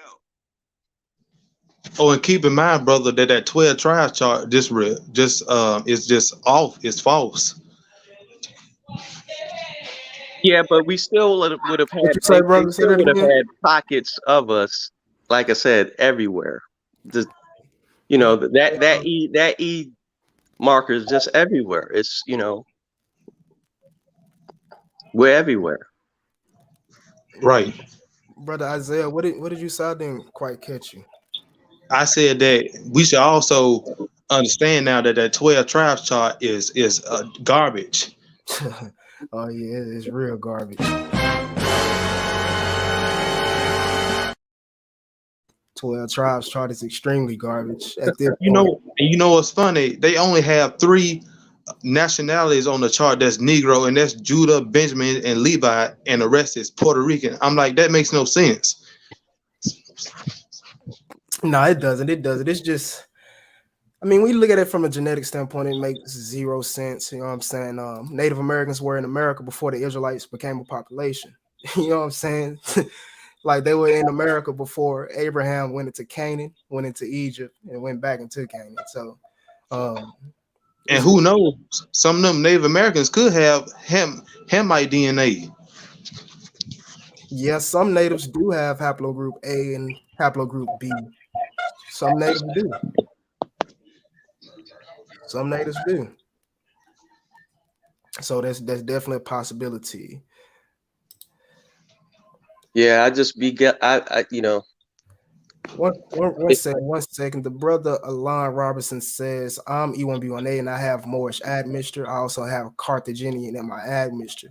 What are you using to find that specific admixture in your lineage, my brother? That'll be real interesting. And do you know what specific E1B1A lineage mutation you are, like your SNP?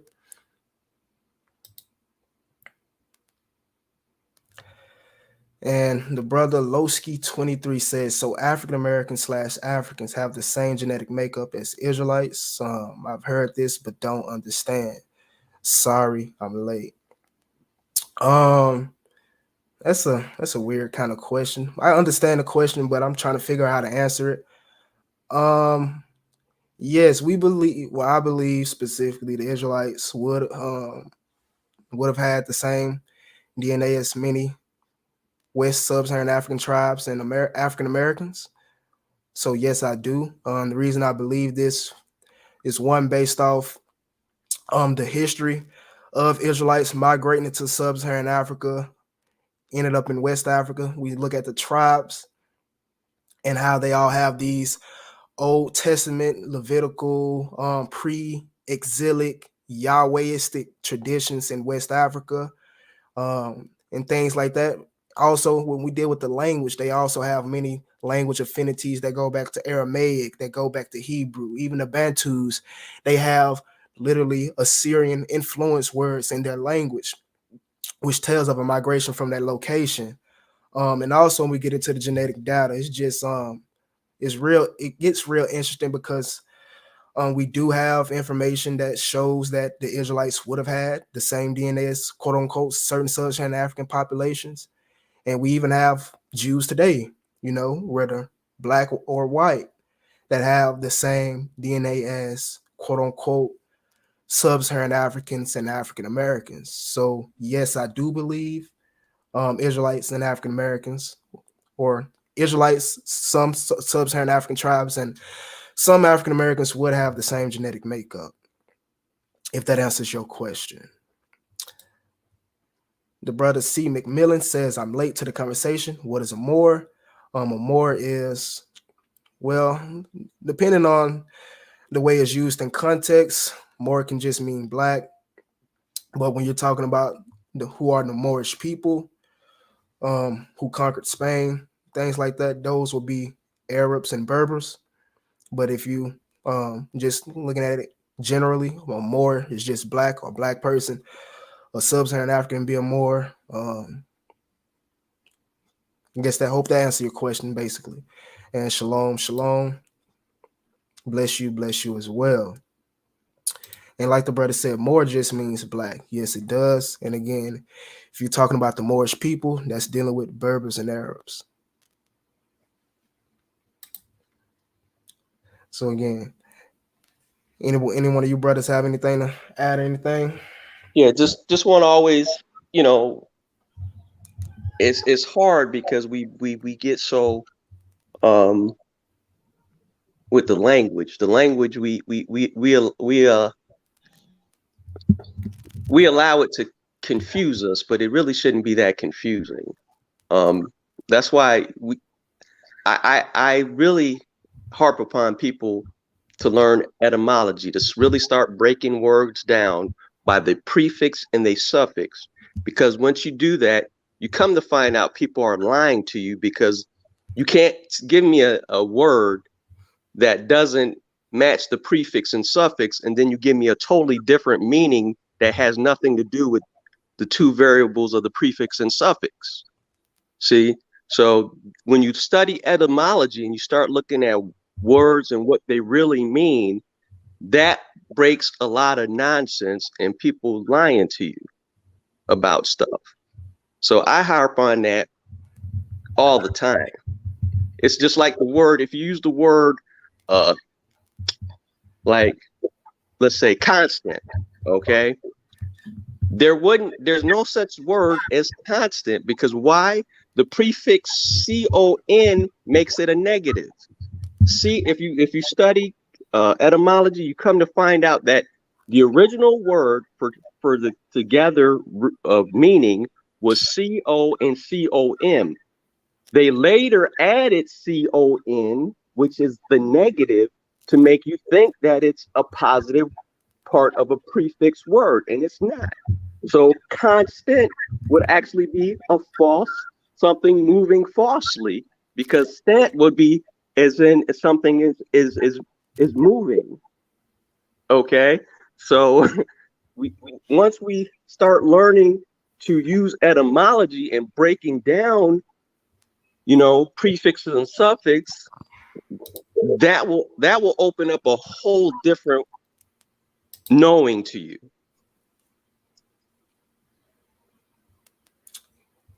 Exactly. And I agree. We have to look into this etymology when we dig into the language and things like that, especially when we're trying to compare these sub-Saharan African languages to ancient Near Eastern languages. All right. So let me answer these questions real quick in the chat. So the brother says, also note the letter from Ashkenaz from the 1800s, the son of Moshe, or the sons of Moses in West Africa. They know we are Israel. Yes. The letters to the lost tribes of Israel. Yes, the letters to the lost tribes of Israel. Brother, mute your mic real quick for me. So letters to the excuse me. Yes, that the brother is talking about is letters to the lost tribes of Israel from, I believe, Sanhedrin 93, where the Ashkenazi community talks about the migration of the 10 tribes and even the sons of Moses beyond the rivers of Nubia, and how they had that story told to them about Eldad the Danite, who was beyond the rivers of Nubia as well. All right. Says, okay, I thought we were just from West Africa. Oh, no. We are from West Africa. I mean, yeah, we are from West Africa. We are West Africans. But before we was in West Africa, our ancestors migrated from, a different place. And that's according to your Igbo elders. That's according to your Akan elders, your Yoruba elders, your Mandi elders. All of our tribes, or majority of the tribes that African Americans come from, actually have oral traditions from coming from the Near East, and also traditions to reflect it. Yep. And not only that, those are the same Israelite tribes that some of our ancestors descend from. Right. Like who? Got the brother Joseph states that the West African people and the Bantu people are Israelites as well. Yes. Many West Africans and Bantu tribes do have Israelite heritage. The brother Don Venti asks, have you done any research on the Lebu tribe / ethnic group living in Senegambia? They are known for living in their coastal regions. So no, I haven't. This is actually my first time hearing of that tribe. So I have to look into that tribe here in the near future. I'm gonna add that down real quick. So I got a quick example for you. I'm gonna spell out a word to me and tell me how you think you would say it. Genewah.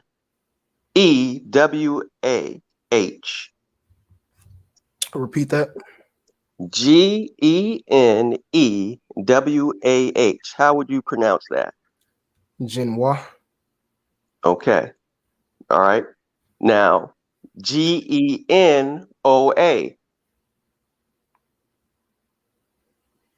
Genoa. Right.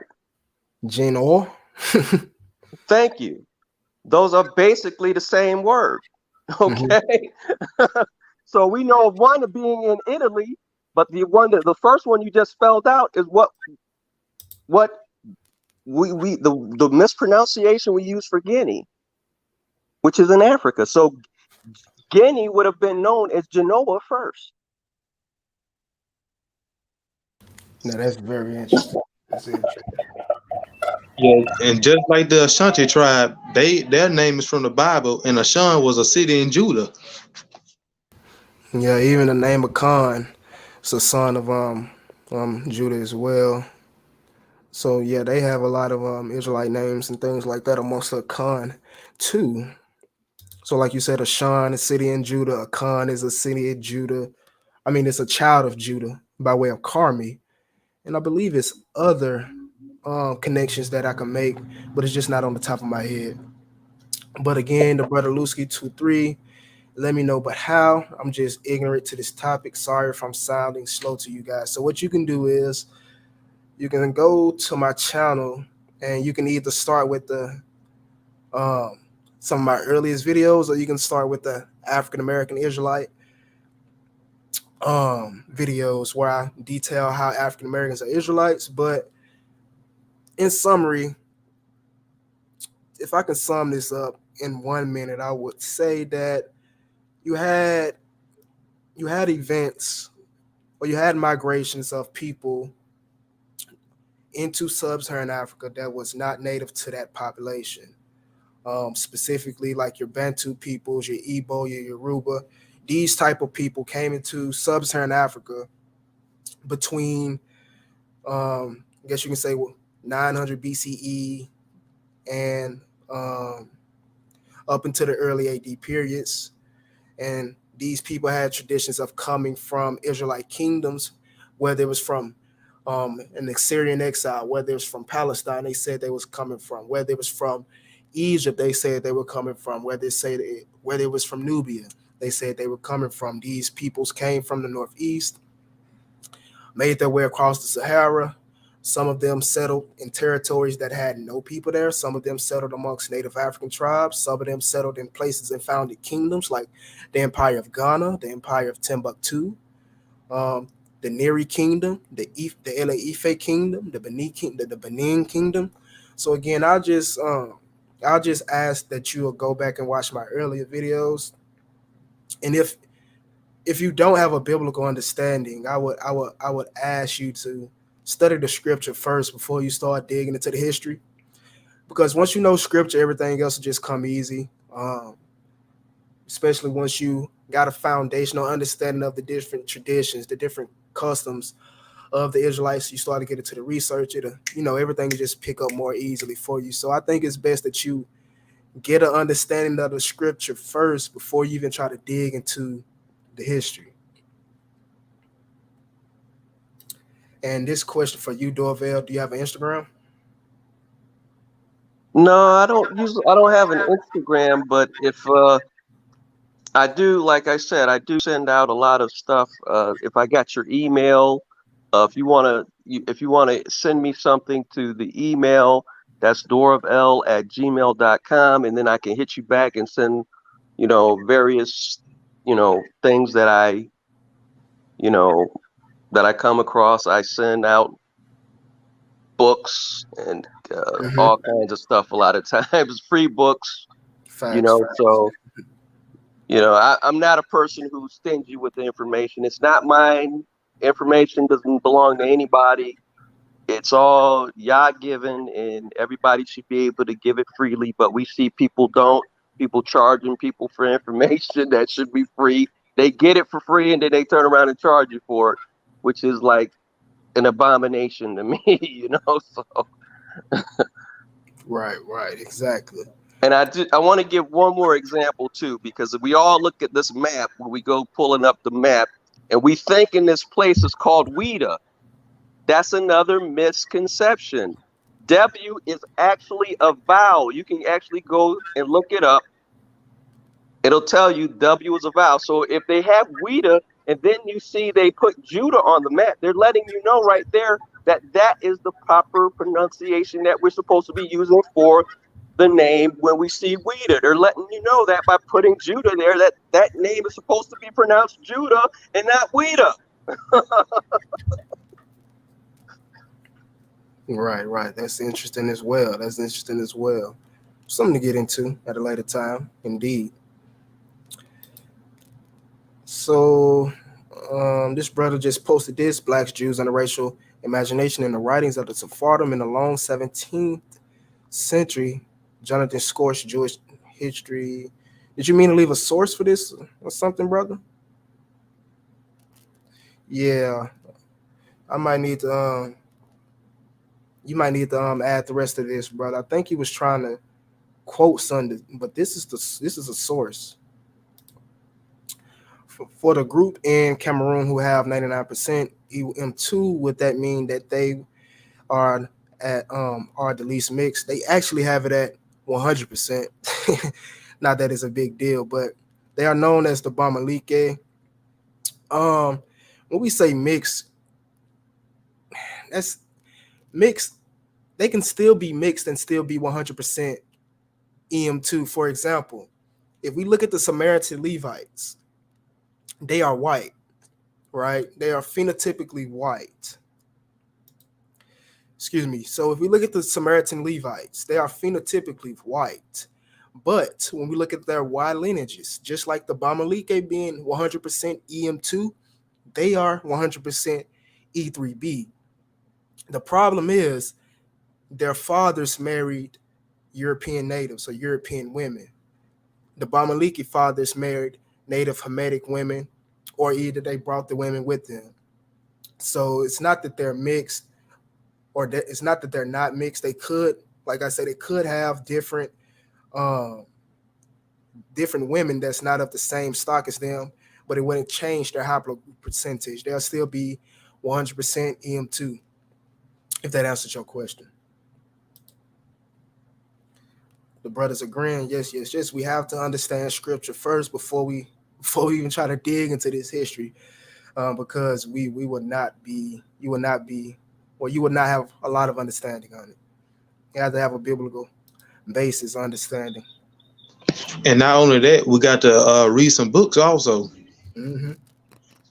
Mm-hmm. Well, I think they go hand in hand. I don't think you have to, you can actually merge it together. You don't have to stick to one before you go to the other one. You could actually do it together, because it actually makes more sense if you use them combined together. It'll make more sense. Indeed, indeed. So the brother asked the question again: are you guys Hebrew Israelites? I'm just knowing this. I'm just knowing of this. Sorry, I'm Muslim. So yes, you can consider me a Hebrew Israelite, or a black Jew, or a Jew, or Israelite, whatever you want to phrase it. I do believe I am a descendant of Hebrews of Israel. So yes. I personally don't subscribe to the terminologies anymore, because it's getting wasted, and a lot of negative connotations is coming to it. I just say I'm a Torah believer. I follow the way. I follow Torah. Understood, understood. Yeah, me personally, I just follow the King James Bible and the Red Apocrypha book. That's what I follow.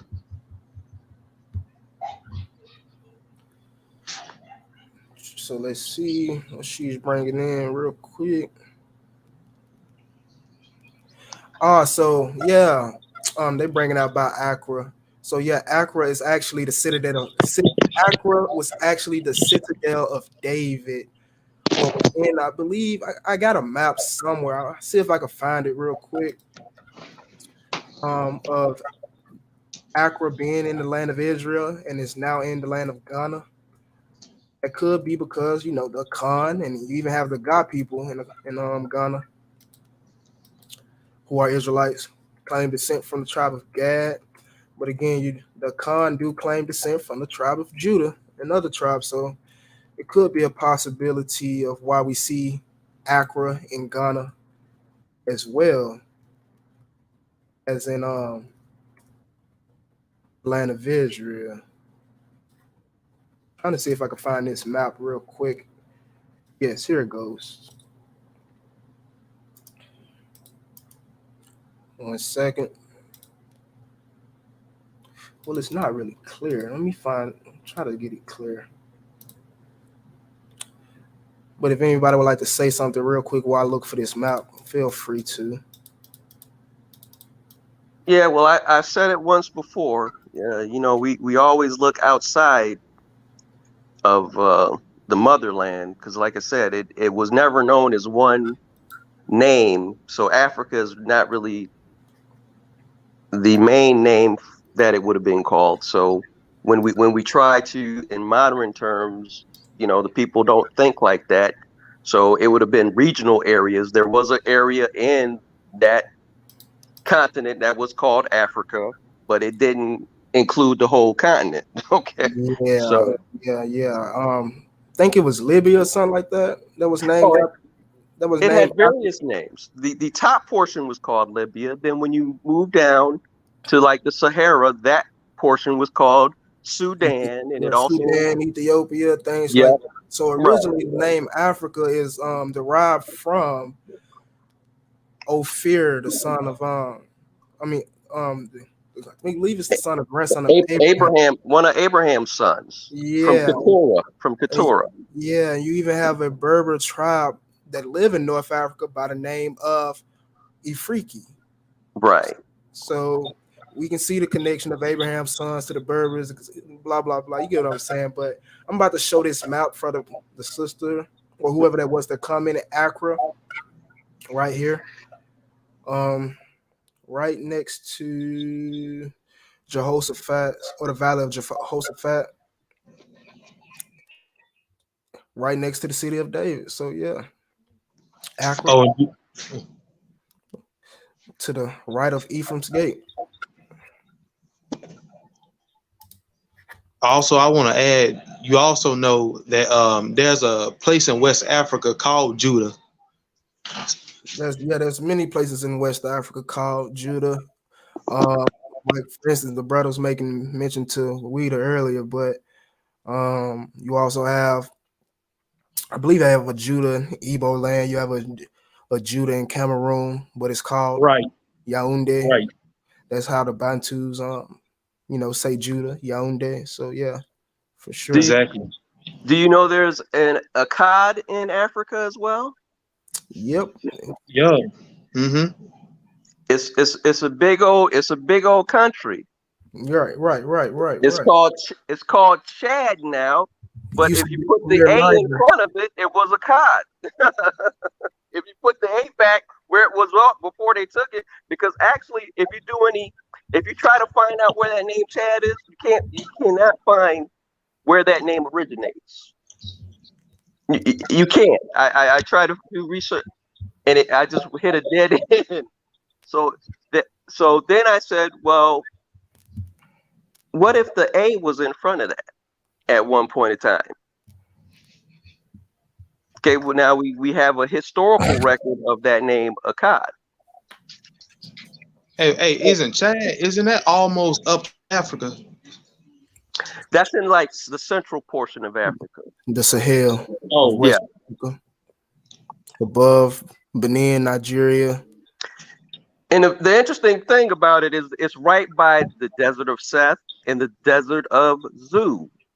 I said it once before. If you put the J in front of Zu, you get Jew because it's spelled Zew. And the desert of Seth and the desert of Zu is right next to each other, right near Chad.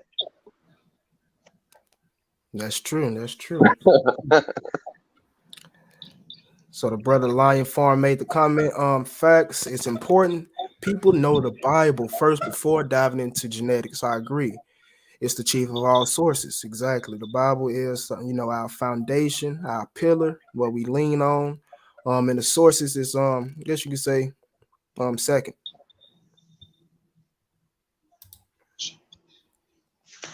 Want to read the scripture the brother brought out?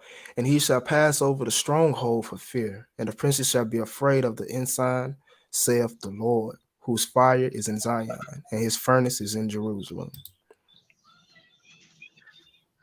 Thank you again. Just brother, just go back and check out the earlier videos I did and just build your way up, man, and you'll get an understanding of, how we are Israelites. And of course, a lot of people was in support of the documentary, so I am working on a documentary right now that would go into tremendous depth of, how, these African tribes and even African Americans and things like that are Israelites. So I do have a 4-part documentary on the way. Oh, brother, can I add something? Have you done any research on the Shona people of South Africa? Yes, sir. They basically are Limba. Yeah. Or related to the Limba. So yeah, I've done research on them. I brought something out on them a while ago.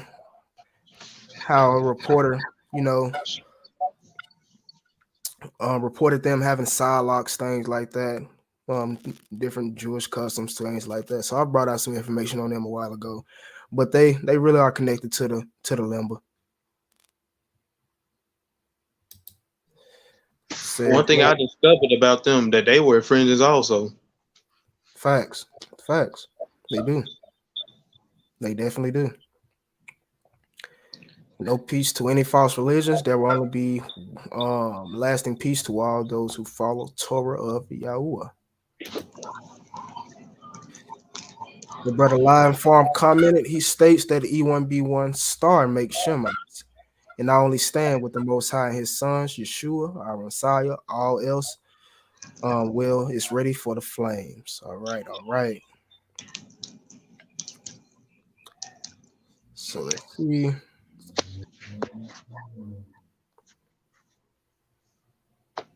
The brother says, brother, we all have our gods. We all are God's children, Allah, Jesus, Buddha, traditional, whoever has faith in the supreme being that controls this place we call earth. Can't let religion divide us. Peace and love still. All right. So again, man, if anybody have any questions concerning this video, please go ahead and drop it. We brought out the genetic information. Well, we brought out the history of the Moors.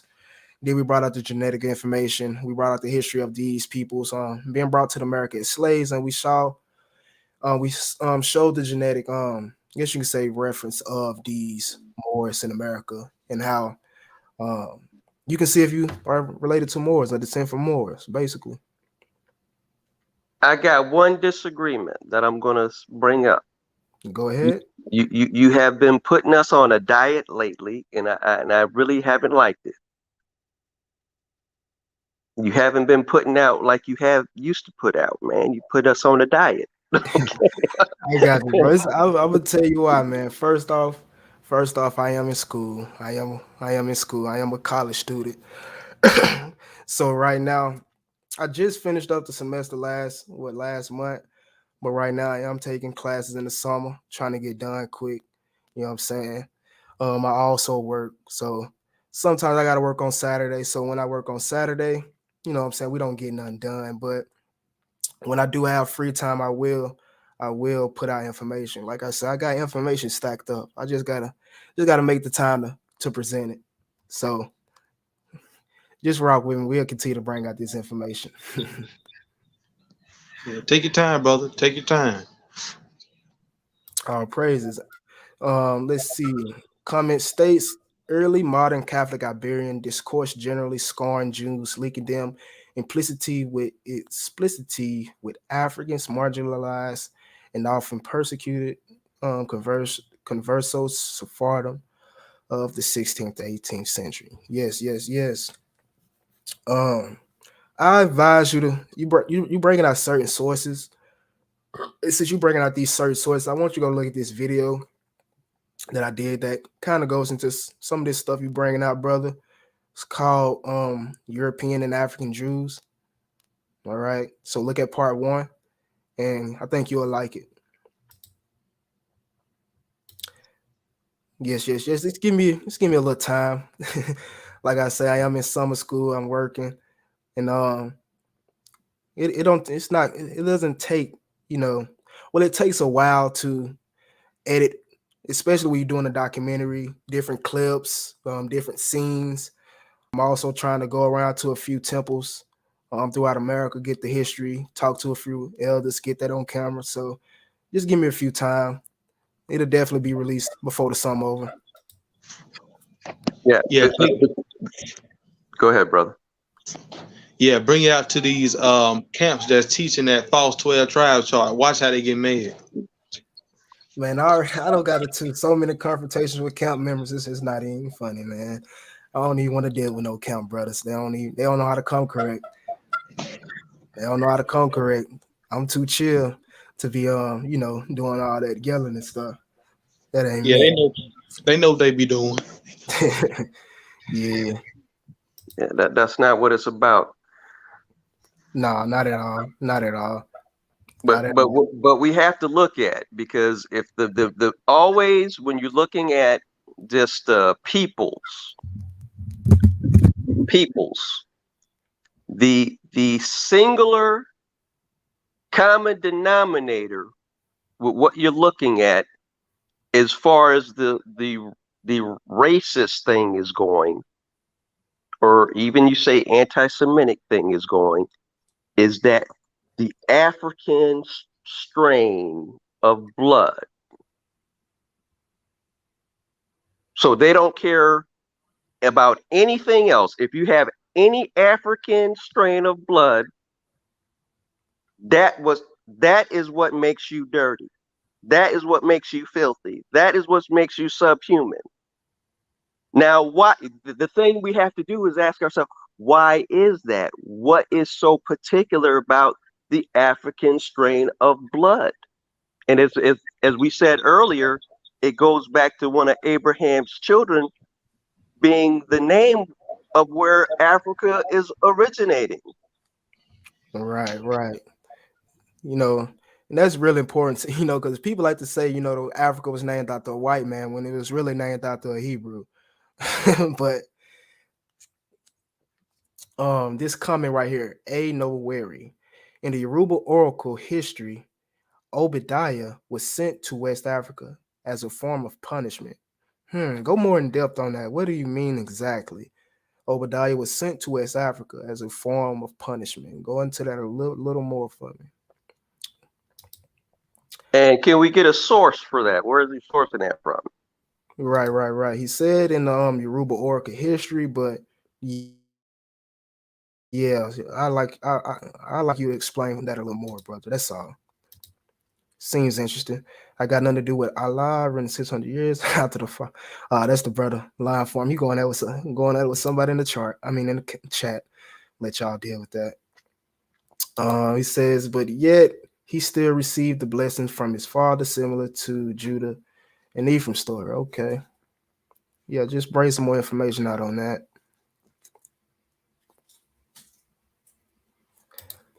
And I definitely agree with this. Well, I would say he says all religions worship different gods, but Israel is the most high portion. I would say all nations, have their distinct culture, religion, and made up gods. We know they made gods out of idols and things like that, but us of the Hebrew faith, we believe our God is the high power, the only God, the creator of all. So I would say it's no sense in going back and forth with each other, because the great thing is that at least our people are starting to read more, okay, are interested in really picking up the information. Those who are really wanting to know, they pick up the information and are trying to learn something. So Lion Farm, don't go back and forth with people, and it's not even worth it, because at least they're learning something. If you disagree on something, that's fine, but at least they're picking up and learning it. Thank you for bringing that up, brother, because that's something that the enemy don't even like. They don't like us waking up and finding out the truth to who we are. So thank you for bringing that up. that's facts. That's facts. And thank you for the support, brother Joseph, man. Hopefully, well, I know it'll be good. It's looking good so far, man. So when time come, it'll be released. All praises. Who went into Africa, brother? You talking about the Israelites or Obadiah? Free Africa. Skip some comments. He says I didn't. Hold on. Well, it's not gonna deal with that. And brother brother Don Venti, he asked how many people would be EM2. What do you mean? You talking about like globally, in America, in Africa? What do you mean? If you're talking about globally, it's definitely millions. Definitely millions. A lot. Just depends on what you're talking about, though.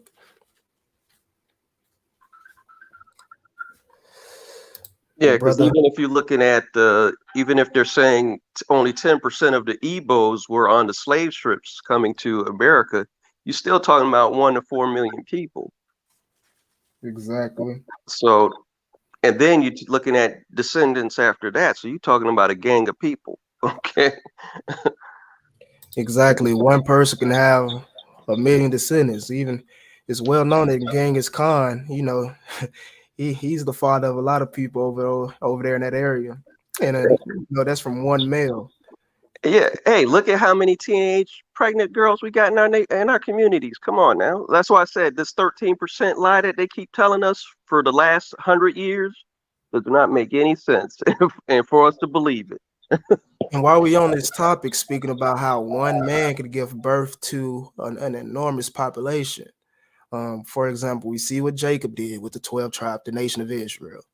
And this also becomes important when we get into the migration of certain tribes into Africa, because we like to think that it was a migration of 50,000 Israelites walking in a single file line into Africa. You know what I'm saying? Or 10,000. You get what I'm saying? We like to think that it was, an enormous group of people. When a lot of times it was, a small family or a small tribe of 100 people or 200, maybe, sometimes 10. And when they got into these locations that they settled, that's when they started to do their culture, which was what? Take multiple wives, have multiple sons, start to produce agriculture and all type of things like that. So, for example, we can talk about the Mandi people. They don't say that they come from all these people. They say they come from one man, and his name was Dinga. You get what I'm saying? So that's just an example how you can have a nation of people come from one man. But And even to go along with that, to just give another example, it's just like the Underground Railroad. She didn't carry no gang of people with her.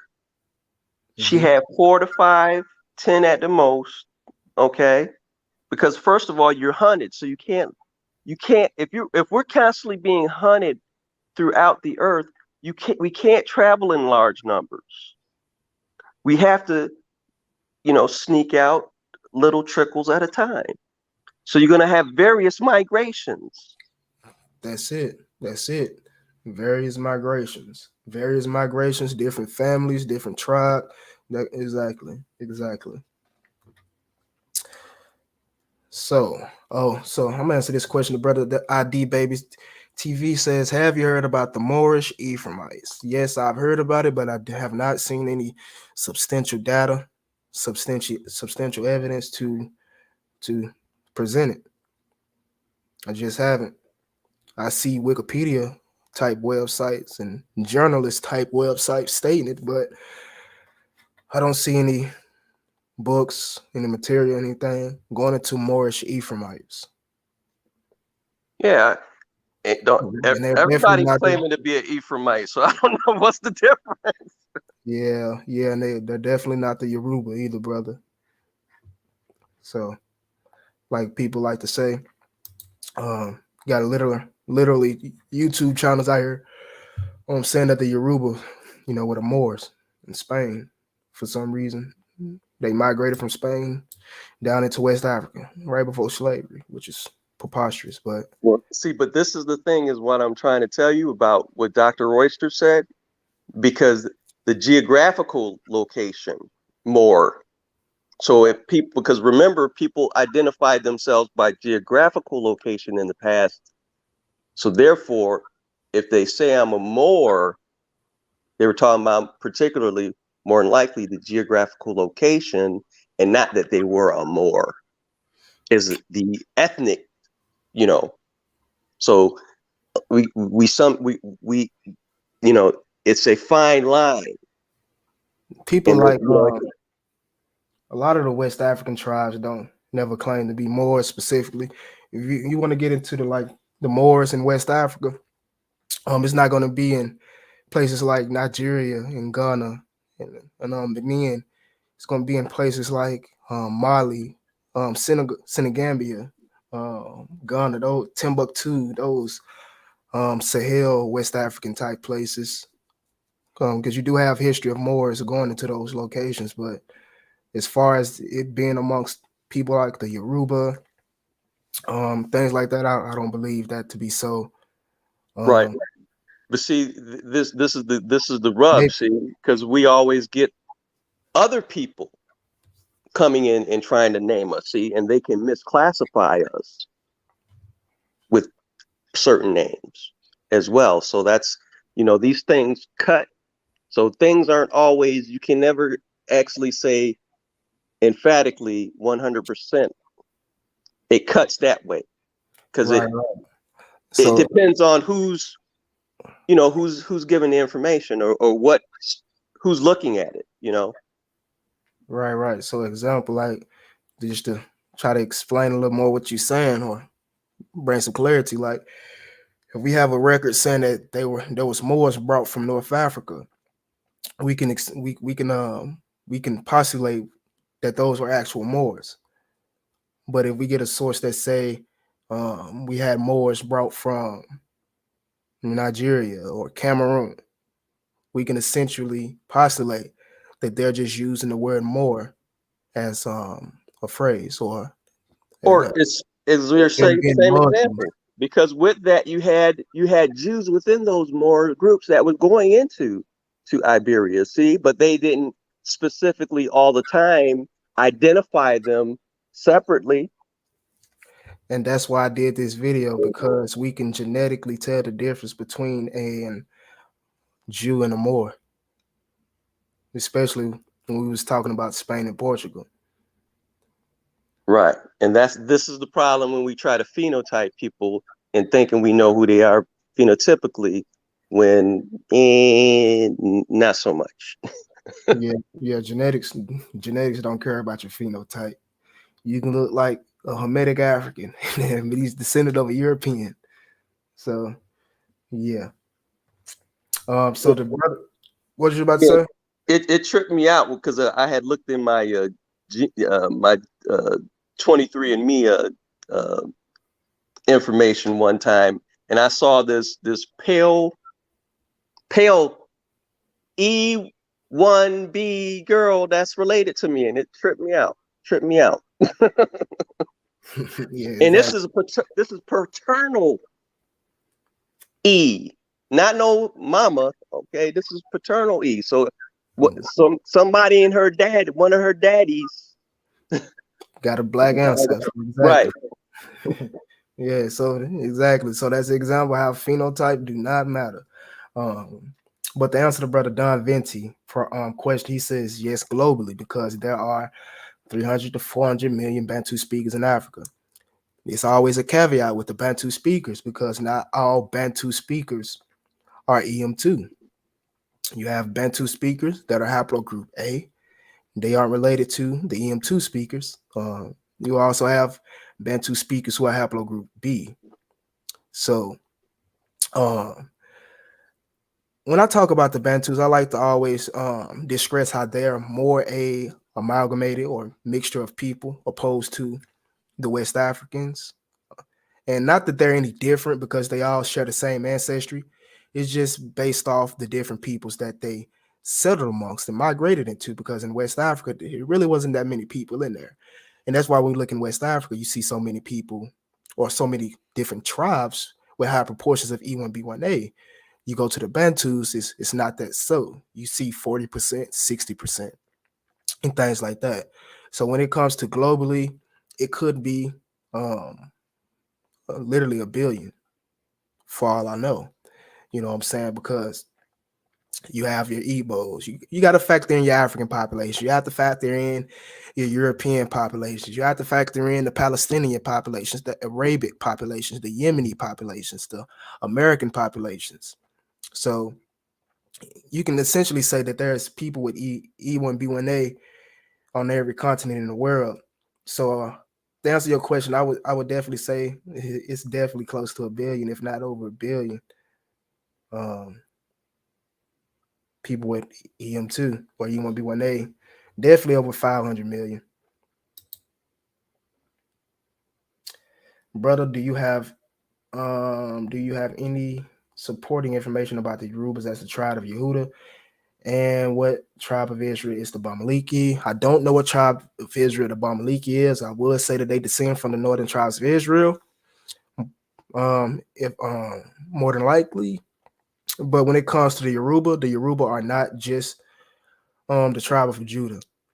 The Yoruba have multiple tribes. I recommend you going to buy the most recent book that just came out on the Yoruba by a Yoruba author himself, where he breaks down the different tribes in Yoruba land by the language they have. Naphtali, they have Zebulun, they have, other Northern Kingdom tribes besides Judah. So I definitely recommend you buying that book.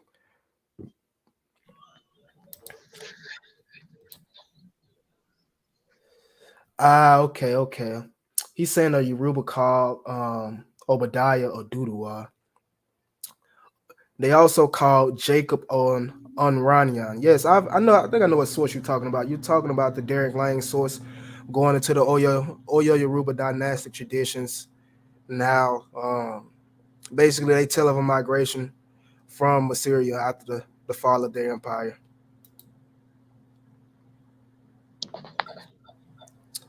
Continuing on down in the comments section. Okay, I say something, bro. No problem. Go ahead. Now, I don't know where did they get the idea of the tribe of Naphtali being the Samoans and the Hawaiians. I never understood that.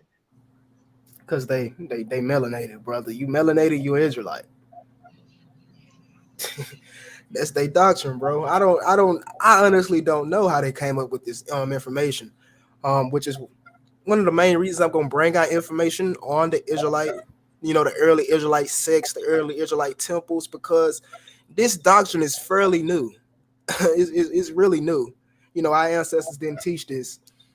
So And I you know have what's funny is the camps, they use scriptures like Deuteronomy 33 verse 20 to justify that claim. let's go to that. To say that Naphtali is Hawaiians, which I don't think that's true. No, it's not true. They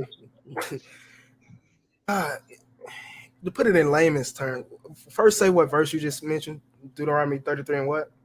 20. Okay, but to put it in layman's terms, if we're gonna say we descend from Israel, and Jacob was a man, Jacob will have a Y chromosome. That Y chromosome will go to the 12 tribes of Israel. That Y chromosome that went to the 12 tribes of Israel will go to all of the Israelite descendants. So the descendants of Israel will all have related haplotypes or haplogroups. In saying that, the only people on the 12 tribes chart, that has similar haplogroups is the Negroid peoples that they mentioned. Samoans, Hawaiians, all those people are not related to us. Not even close. Oh, bro, my mistake. Wrong scripture. It's Deuteronomy 33 verse 23. Con. So that reads, bring the full chapter up. Yeah, he loved the people. All his saints are in thy hand, and they sat down at thy feet. Everyone shall receive thy words. That's the verse they use. No, I said Deuteronomy 33 23. 23. And of Naphtali, he said, of Naphtali, satisfied with favor and full with the blessings of the Lord, possess thou the west and the south. Yeah, the west of the south of Canaan. I don't. Yeah, that's just their thinking, bro. That's just their thinking. I don't agree with it at all. Now, I'm not the smartest person, but that's east, not west of Africa. How's that? You What know? about that island they on? Yeah. I mean, you can say exactly. If you're looking at a globe model, it would be to the east as well, but it can be to the west and south of Africa as well. But majority is to the east, like you stated. So I'm about to try to catch up on these comments real quick. Can you please show me the book? What book are you talking about? Let me see if I can remember. Ah, yes. Let me see if I can pull it up real quick.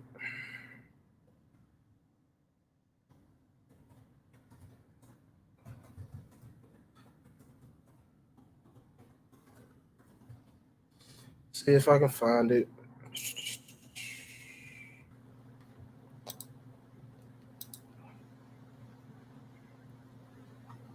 Just give me a second. If somebody want to speak real quick while I look for this, that'll be great. Yeah, the thing is also that I know a lot of the people on the continent, the motherland, have written volumes of information covering these topics. A lot of the books, unfortunately, we can't get a hold of. Some of them are no longer in circulation. So these thoughts aren't new thoughts. That's facts. That's facts. It's been a lot of times.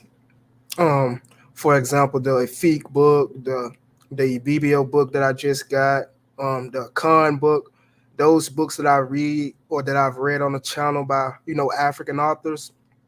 Those books are extremely hard to get. Like you said, they're not in circulation no more, and even after I get done reading it, I can't keep it. I gotta send it back to where I got it from.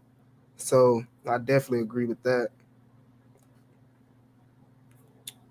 Let's see. I That's cannot. why I'm the type of person that when I get books like that, I scan them and make Right. PDFs out of them. Exactly. That's what I just started doing. Yeah. I'm just now getting the Ibibio book converted over. So I'll be reading that on here soon, sometime soon. Be sure to share that source with me, please. I can actually do that later on. All right. All right, but I can't find a book right now. I keep looking for it. The name is in Yoruba, so that's why I'm not spelling it right and I can't find it. So just give me a second. Give me a second. I'll see if I can get another brother to do it. It is a new book that is called Yoruba that just came out this year, and it's Yeah, supposed to have a lot of information in it. Is it that yeah, one? yeah. It was a few weeks ago. Yeah, I'm I saw it too, but he wanted too much money for it. So I think it's like $40 on Amazon. Let me look in this group chat real quick because I think they put it in here for us. Because I got to get that book as well. Let's see what's going on in the comment section right now. Any more questions?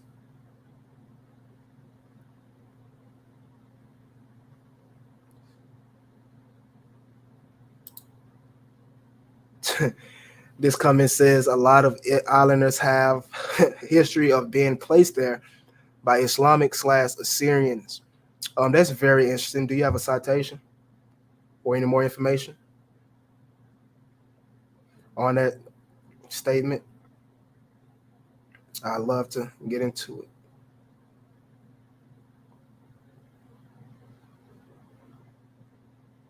it. All right. So, final minutes. If anybody has any more questions, comments, please go ahead and drop it. If not, y'all willing, I will be back tomorrow sometime to do a book reading or something. Got a 3-day weekend, so definitely can bring out some more information.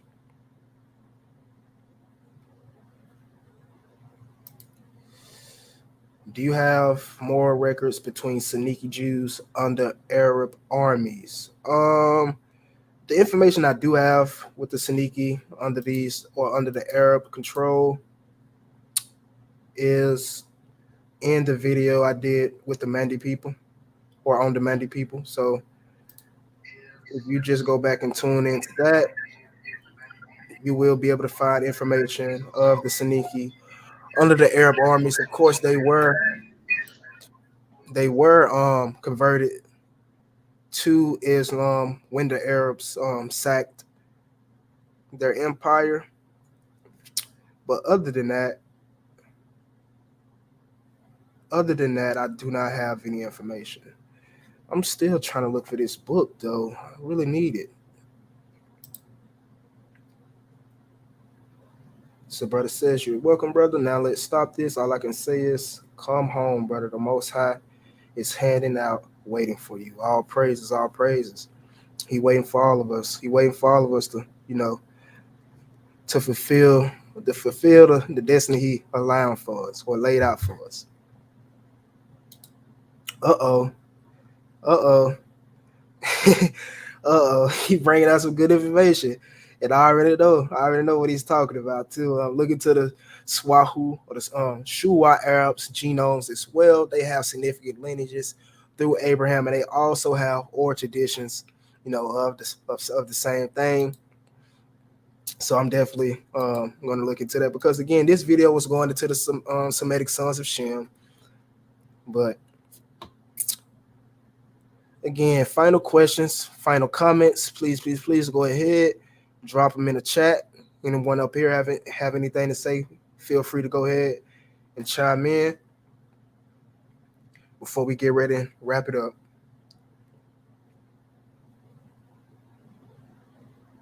See. No, I saw the book that you're talking about. I just can't. I thought I had it in my browser history, but I don't see it. But I ran across it, and it was a 2022. It said Yoruba is in the title, but I can't remember the rest of the title. Yeah, it's Yoruba something, man. It's Yoruba. I'm gonna go to his YouTube channel and see if he posted it on there. If not, oh, here it is. Finally. But again, man, anybody has any final questions, anything, please go ahead and drop them. And I'm about to show you the name of that book, or anybody else who wants to get this to learn about the different Israelite tribes amongst the Yoruba.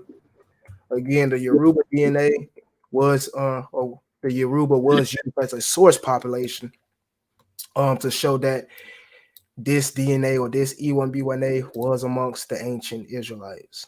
All right. But here is the book. I do plan on getting this week, and we will do a book review of this, of course. Matter of fact, we'll look inside. We'll do a brief overview of it real quick. Oh yeah, he spelled that differently. Okay. And this is what he said. I remember reading something from this that's very interesting. I think that is. So he will include lithography of the ancient Hebrew language, ancient Hebrew numbering system, and how it is.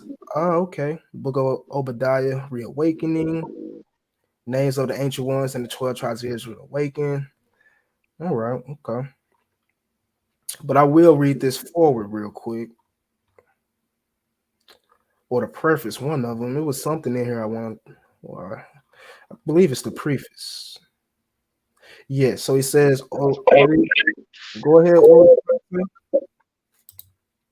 Or rerun.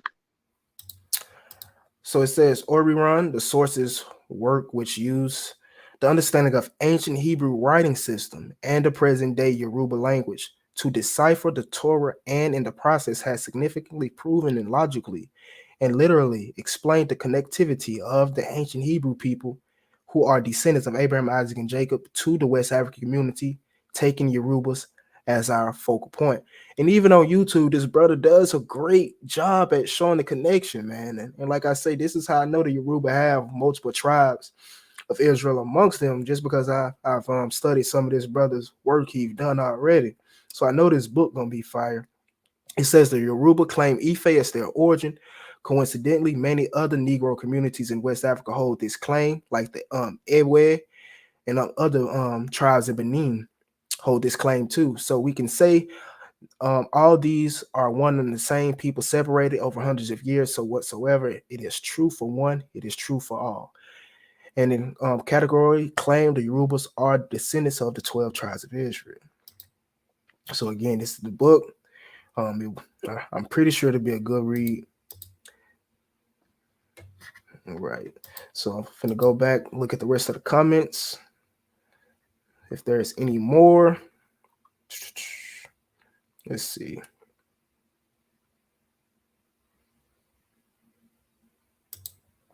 Yes. EM2 definitely does have links to the Moorish Jews. We brought that out, or we brought out EM2 remains during the time of the Sephardic Jews, or EM2 samples during the time of the Sephardic Jews in Iberia. We found them in Granada, Valencia. What is the other location? What is the other Barcelona? And even today, plenty of Sephardic Jews have EM2, and that's just the ones they know about, or the ones that that they accept as Jews.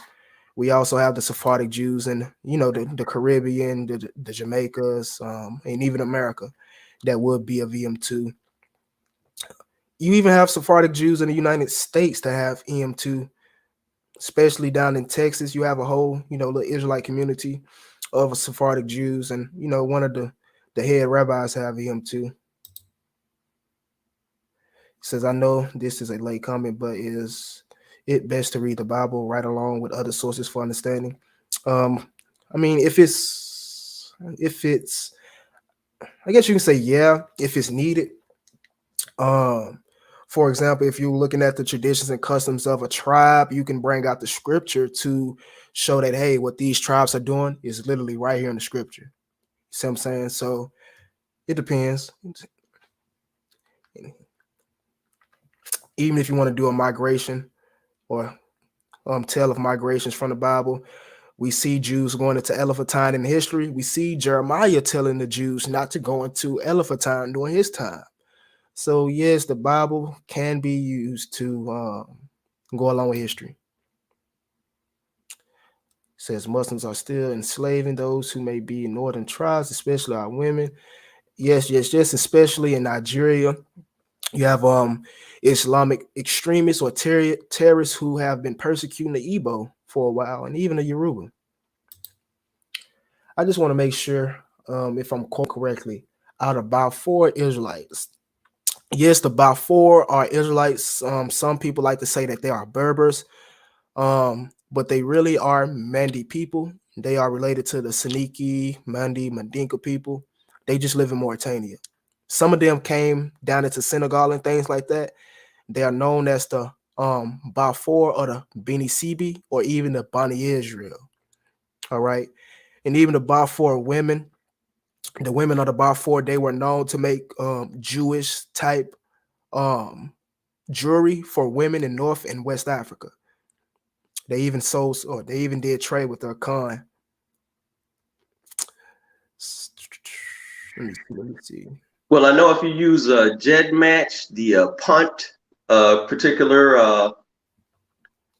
the one that they have for the punt on JED match, it actually, when you use the African only on that, it will show you that you have Shemitic, or usually it should show you have Western Shemitic DNA. Right, I'm familiar with that. I'm familiar with seeing that. Right.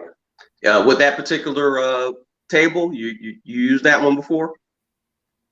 Yes, not on my specific genome, but on various other people I have. Well, I found that quite interesting when I found that, because I shared it with other people because that wasn't one of the ones that people was using. So yeah, I mean, it should be there because, like I say, a lot of the West African population, they do have ancient Levantine ancestry. You know what I'm saying? They have Bronze Age ancestry, and I brought this out before, so it should be expected to see that, especially when you go into that raw data like that.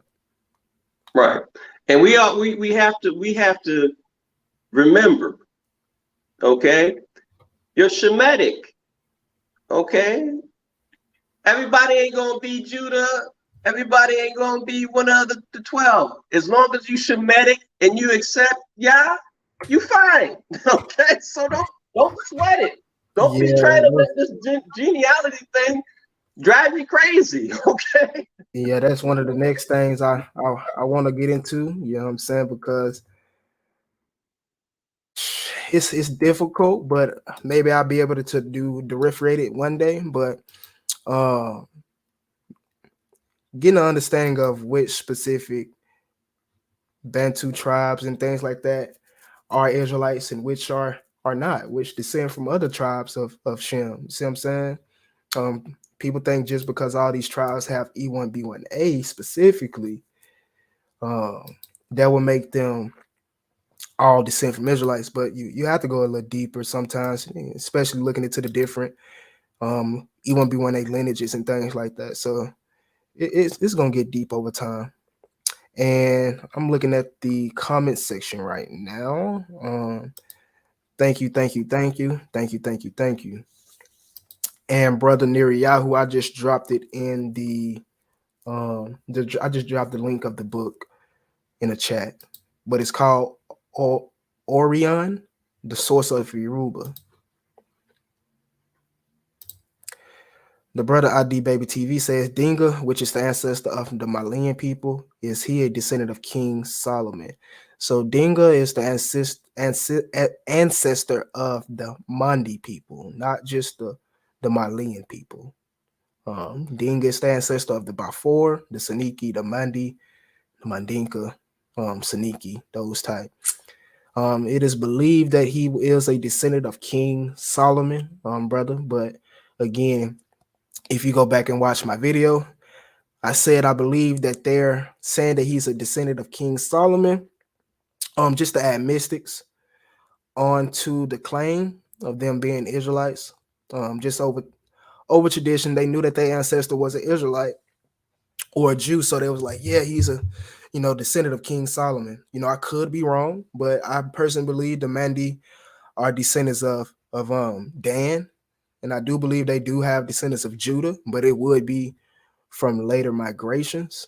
But I do believe Dinga and the initial people that went into West Africa from Elephantine, they was mostly Gad, but I'm not opposed to other tribes being amongst. I mean, excuse me, they was mostly Dan, not Gad, but I'm not opposed to other tribes being amongst them. And I also gave the reasons why I believe they were Dan. I gave various reasons and connections. So yeah.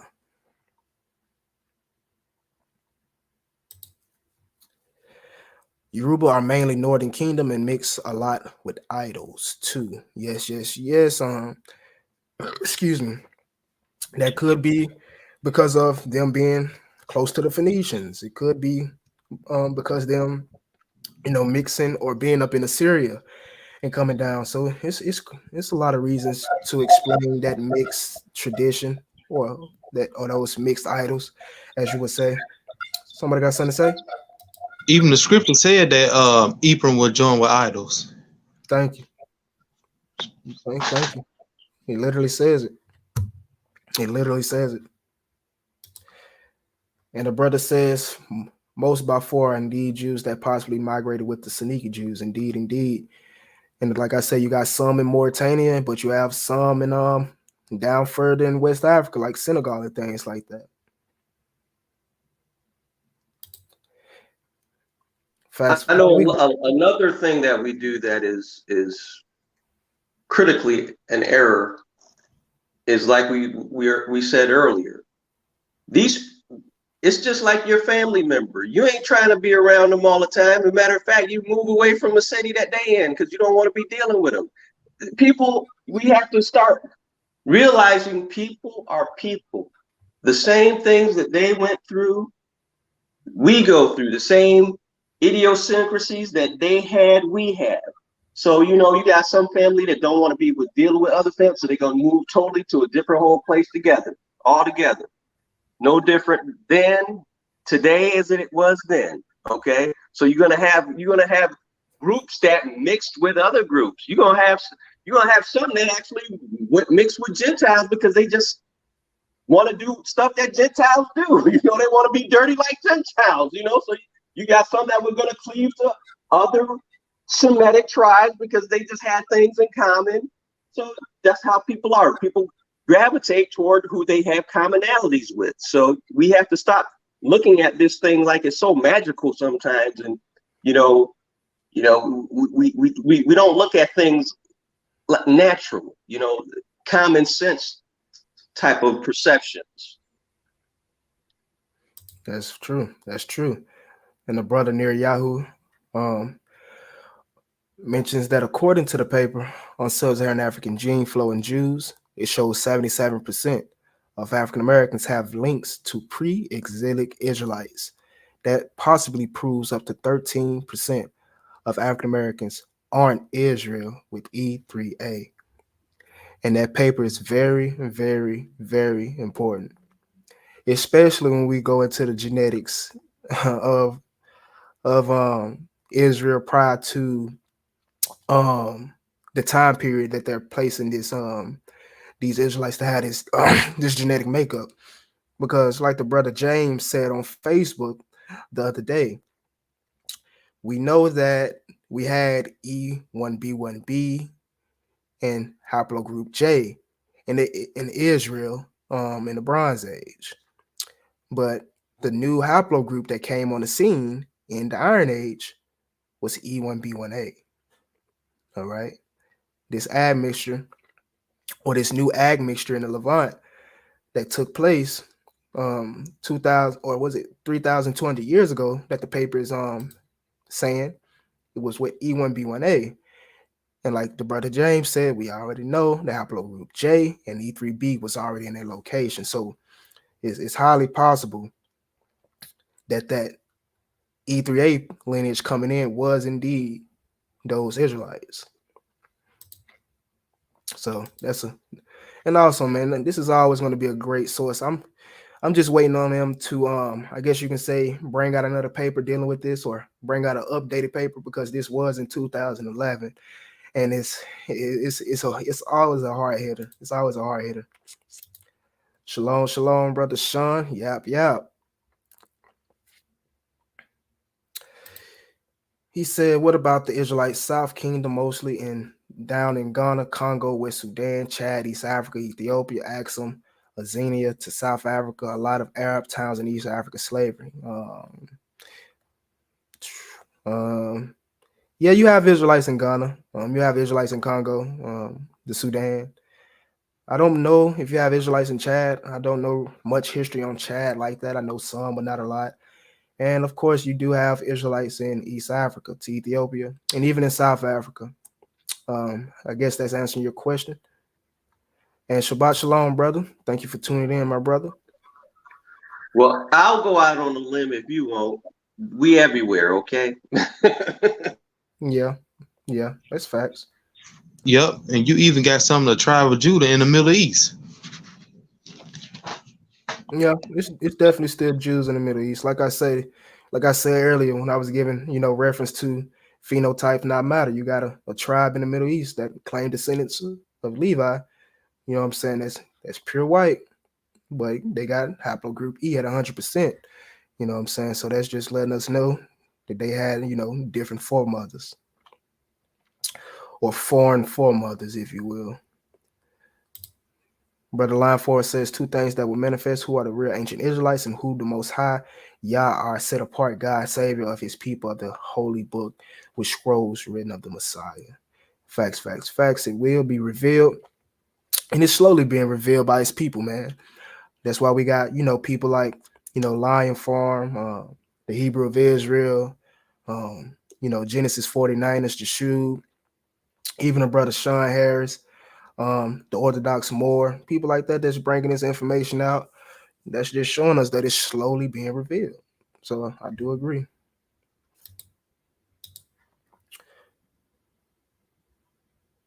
He said, I still need the real location of genetic location markers. How can authenticate 100% rather than follow scholarship?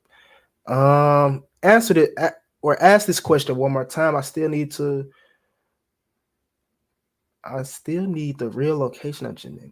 Yeah, I'm not sure what you're asking, brother. Are you trying to ask how do we know or how can we prove that this is real? Yeah, restate that. Do anybody know what he's asking up here? Well, I'll just the 100%. You can never be 100% of anything.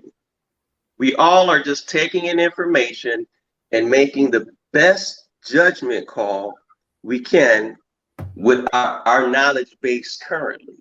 That's why the Father gave me a great saying. He said, just because I don't know it, don't mean it's not true. And that is something I live by. Just because I don't believe it doesn't mean it's not true. Excuse me, that's what it actually was. Just because I don't believe it doesn't mean it's not true.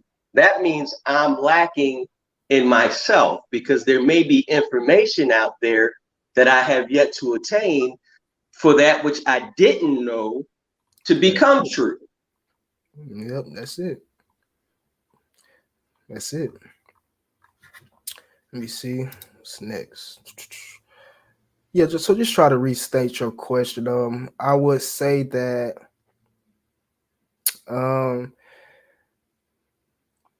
yeah, I'm just let you restate that. I'm not even gonna try to. He says, I have a book that mentions Jews identifying Berbers and Moors, their distinct cousins via Shem. I need that book, brother. I have a book that was, talking about how, after the expulsion of the Jews and Moors and how they went back into North Africa, it was talking about how the Jews were basically saying if they saw a Moor, they was going to skin his face off.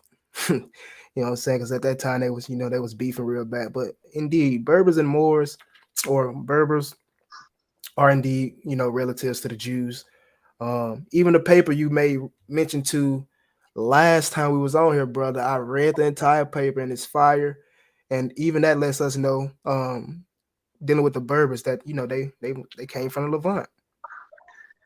It's just like it also says, that the Jews had to wear badges. All right, to disguise. But then, but see, this is the funny thing, because they try to tell you that the Moors and Jews aren't alike. Well, why would the Jews have to wear badges if they don't phenotypically look like a Moor?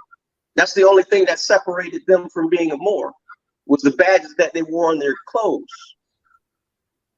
So they obviously had to be phenotypically similar if you're only identifying me by a badge. Yeah. That's why I didn't even, go into the history of, the Moors being black, because, that's not nothing new. You know what I'm saying? That's not nothing new. They were literally called the Negroes of Europe. The Moors and the Jews were called the Negroes of Europe. Yeah, but I definitely want that source, because I did find a source where I was able to find it where they actually said it in one source, instead of you trying to get different sources and then postulate from the different sources instead of all being in one place. So the brother asked this question, but didn't the Israelites not look or not like the Egyptians? And this is how I don't understand the relation. Relation to what, brother? Relation to what? May you rephrase that question? Well, I know if you go to Dana Marinici, she has a blog spot, and she basically saying all these people are the same people. Egyptians, Phoenician, Canaanites, all these are the same people. I mean, to some extent, that is true. The Canaanites, you had Semitic Canaanites, you had Semitic Egyptians, and she's actually the one that actually, made me understand that the Berbers were Moors, because she talks about that a lot as well. But I just wanted to go into it a little more. But yeah, to some extent, that is true. They are related. You have different stages of different locations and kingdoms. So at different times, you might not have, the native people in that population. Like after some time in Egypt, the native population was overturned by Asiatics, so Semitic people. That's why you see Egyptian being called a Semitic language and things like that. And even if we get into the Canaanites, that's a whole nother story. And we have to remember, all Canaanite means is merchant. Right. So there's merchants everywhere. Okay, so just because we see that particular moniker being used in one place, originating place, or that was the same place they were talking about. there's so many variables. So that's why I say we have to be conscious of where, or co-science, as I like to say, because that's what knowledge is science together, science, co-science, and not conscious so much, because as I said before, con is against, so that would be against knowledge. So it's co-science or co-knowledge or knowledge. So we have to be careful about the knowledge, or we have to, really try to walk a fine line per se, and not come 100% on one side or the other side based upon the information that we're gathering. So the more information that we gather, we can make more of a relative get a better understanding of what the particular authors are talking about. Because we have to remember, these are authors and they're giving their particular opinions. Okay? And we're trying to grasp what they're trying to get over to us in their writing. Because everybody don't comprehend the same. We both can read something and get a total different comprehension from it. But right, so let me say this real quick. I need you all to hold down the fort for two minutes. Need to take this phone call real quick. I do see a lot of questions in the comments section that I do want to answer. So I just need y'all to hold it down for like 2 minutes while I answer this phone call. Is that okay? Yeah, no problem. No problem. Okay, take your time, brother.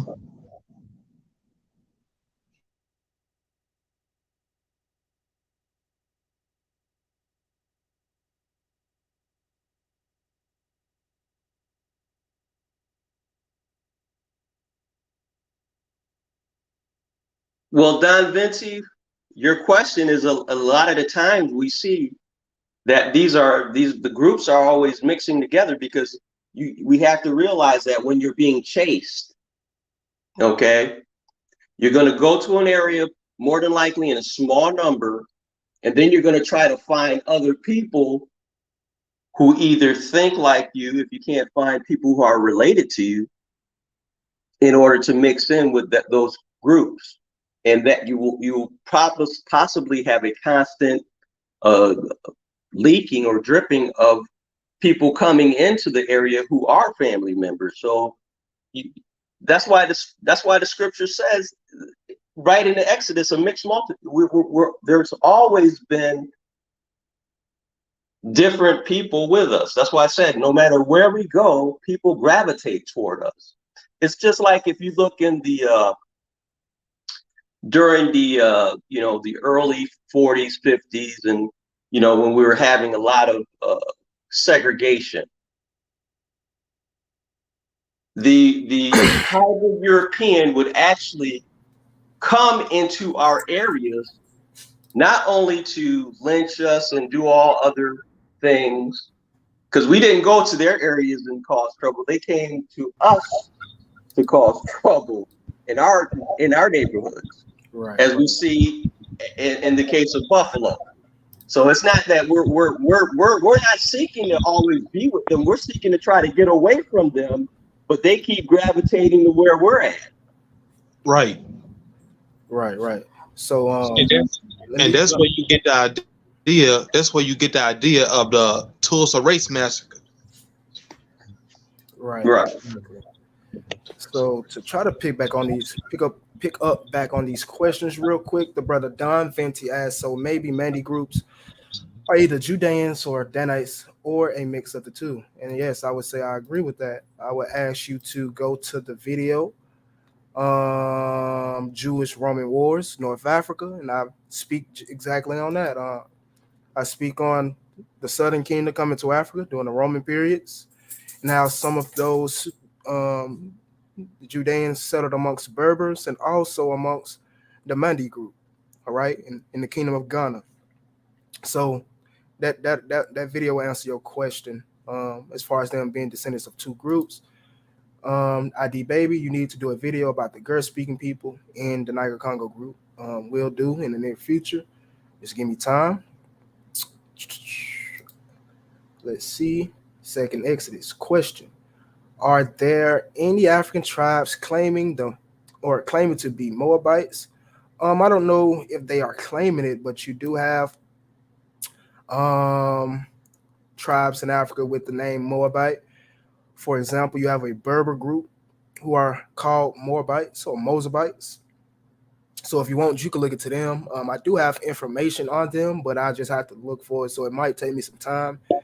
It may be in a presentation somewhere, but um, in my opinion, those Berber tribes would be those Semitic tribes that lived in the Levant, that descend from people like Benami, Edom, um, Ammon, things like that, and even Moab, because again, you do have a Berber tribe that claims descent from or that have the name Moab or the Moabites or the Moabite tribe, and they are a Berber tribe, and um it is sources or source materials, saying that they are descendants of Moab, and even when they aren't allowed in the temple of the Lord, as we see in Scripture, they aren't allowed in the temples of the Jews in North Africa, things like that. So yes, they are.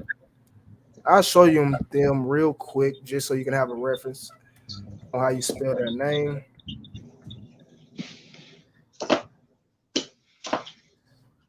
So you can look them up later on your own time. But yes, yes, yes.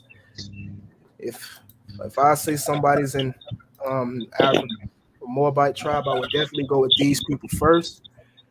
And again, there is information out that you can. I'm pretty sure you can find it yourself. If not, I can give it to you at a later time. Well, I believe doesn't Noble Drew Ali group believe they're Moabites? Yep, more. So, or yeah, more. That's what I was. That's something I was going to bring up today. I was going to ask, that was the noble Jew Ali correct when he said African Americans are Moors, and when he said the Moors are Moabites, and it's possibly right because again, we have these Moabites right here who were Berbers who were also Moors. All right, you did have specific Moabite tribes amongst the Moorish armies who crossed over into Spain and Portugal. And what is their genetics? E3B. All right, 86%. It's highly possible that they are descendants of Moab. If that answered your question, brother. Let's see. Thank you, brother. I was kind of thinking that as well. That what led me here. I thought that Africans, Arabians, Israelites were actually the same people, just in different areas. Well, they're kind of the same people. They are related. They come from the same people. You can say Arabians, Bedouins, um, Yemenis, East Africans, um, Berbers, Tuaregs, Bantus, and I guess you can say some sub-Saharan Africans like your Igbo, Yoruba. Yeah, they all will be related. They all will be related. The problem is when you set up borders that didn't exist before, and then you insert colonialism or colorism, because you got tribes in Africa that are considered white in the racist term versus other darker skinned tribes, or they may be even the same color, but they may have a straighter nose and a little bit of, and they'll be considered white versus. So Yeah, that's true. That's true. But I'm speaking more of a genetic sense. yeah, but I was just pulling that out because we have to take these things into consideration. That's true. For example, Ethiopians are known as Caucasoids, Yeah. and they're not, right? That's just the way that's just the way they believe their morphology is, or their cranial, things like that, their phenotype. So that is correct. Let's see what else we have in the comment section. Let me try to catch up.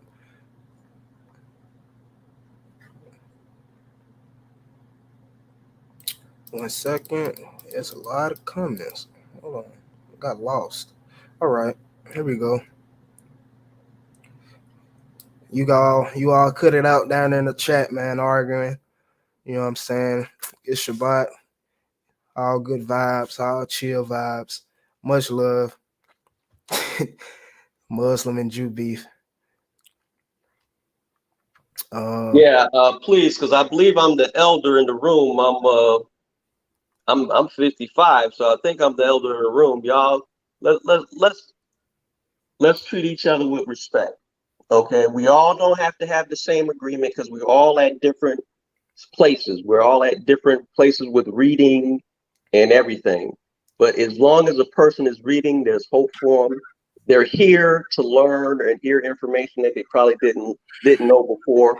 So let's all just be family for a change. You know, we see enough going on with the Buffalo situation and the school kids. See enough. We got to stop this stuff with going at each other. Right. Excuse me. Dealing with this comment right here. Scholars try to hide the fact that Moors and Jews were all black. And some of these European scholars try to hide that they civilized a lot of Spain, although Greece/Italy had a lot of Jews. I don't think this is hidden at all. I don't think this is hidden at all. A lot of scholars know, or a lot of people know, that the Moors built up a lot of the society, the language, and infrastructure that we see in Spain today. Um, I believe at some point, all Jews were black and all Moors were black, but it's always a caveat to things. We can't say people are only black because I can go mix with a European woman today. My descendants would not be black. He would be lighter.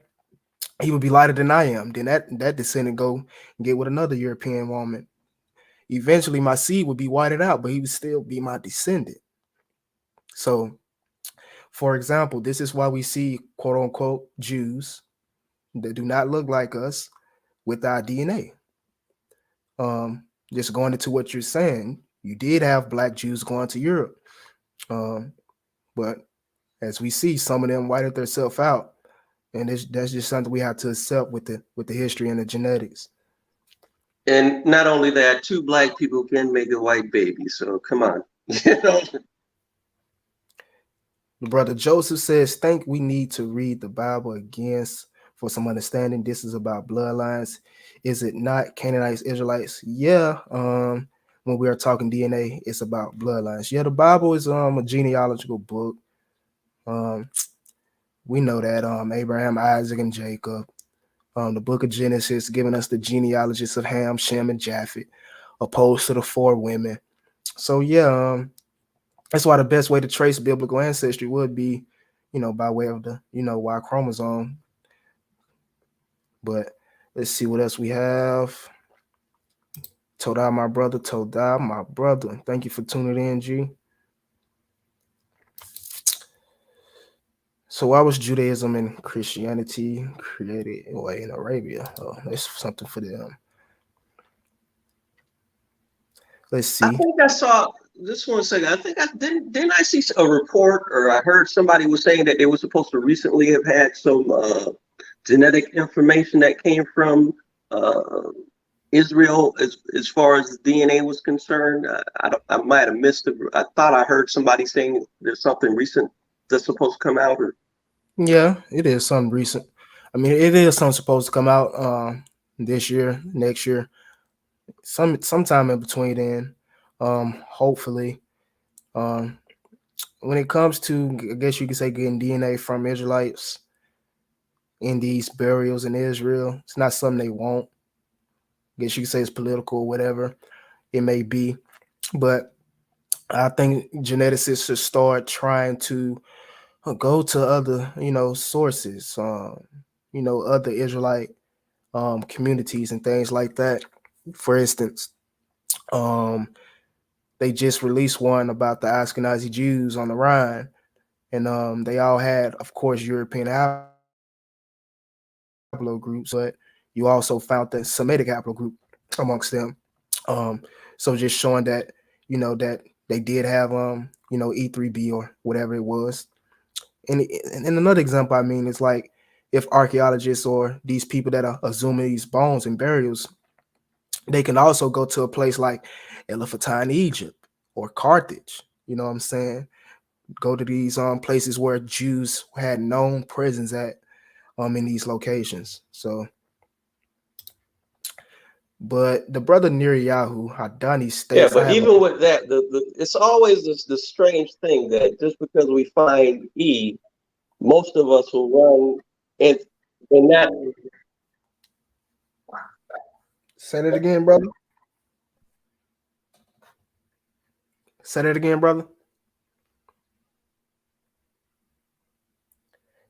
Yeah, I think your mic or something messed up. Just cut back in when you get back. Yeah, your mic is messing up right now, brother. Um,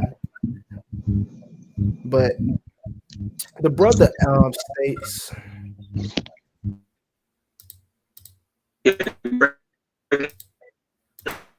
yeah, you breaking up. You breaking up real bad right now, brother. But I'm about to read the brother comment. He says, I have a debate about the Moors tomorrow with a Judean brother that carries the haplotype EM123. All right. Is he actually oh no, he's not. I'm about to say, is he actually from Judea? But he says he's from Panama. He has historical links with the Sephardim. And you gotta let me know what this is happening, brother. You gotta let me know what this is happening. Because it's funny because you have a lot of Sephardic Jews in the Caribbean and things, South America, that look like African Americans. You see what I'm saying? I've even I've even posted some videos of black people, with the little capaz on, speaking Brazilian, speaking Panamanian, and talking about how they are Sephardic Jews. So that'll be a great debate to listen to the tunes, especially with him being EM123. Like I said earlier, a lot of people actually agree that EM123 is the Jewish haplotype in E3B. So that's interesting. Let me know where how I can tune into that, brother. That'll be real interesting. You can hear me now? Yes, I can. Yeah, my internet keeps my phone keeps jacking up on my internet. And real quick, Judaism is not the Torah of Yahuwah. Judaism is based on Talmudic Bavili. I don't know about that, my brother. I don't know about that. May you explain why you have that perspective on why Judaism is based off Talmudic traditions? I thought Judaism was based off, Yahwehism, the Yahwehistic cult of the Israelites. I Um, think he's referring to the fact that it's coming from the Ashkenazis or from from when they are in the Babylonian captivity. So I think that's what he's the referring to. thing is, though, our ancestors were in the Babylonian captivity, though, because we had we literally have genetic data to support that our ancestors were a part of the Babylonian captivity. So, Yeah, you but know, they're associating it more so the religion of the Ashkenaz versus yeah, I get what they're saying, man. It's just hard for me to, you know, to understand, some of the things, like people have when people have problems against the Talmud and things like that. It's just hard for me to understand why. That's all. I just like him to explain it. You know, the early Talmudic writers were not Ashkenazi. They were North African Jews in Carthage and Egypt and Libya. So I just like, understand why. well, you know why? It's because They white. yep. Yeah. That solves everything, man. That solves. Yeah, I understand that. Trust me, I do. I understand that. He says Jews were never pagan. Oh, let's get into their conversation. Let's see. Let's see.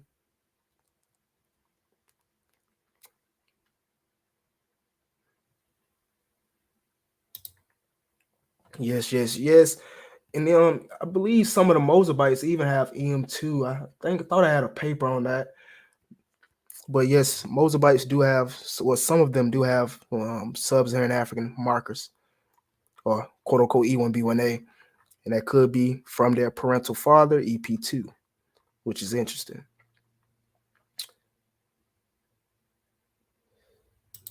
Abraham was called a Hebrew, but not an Arabian.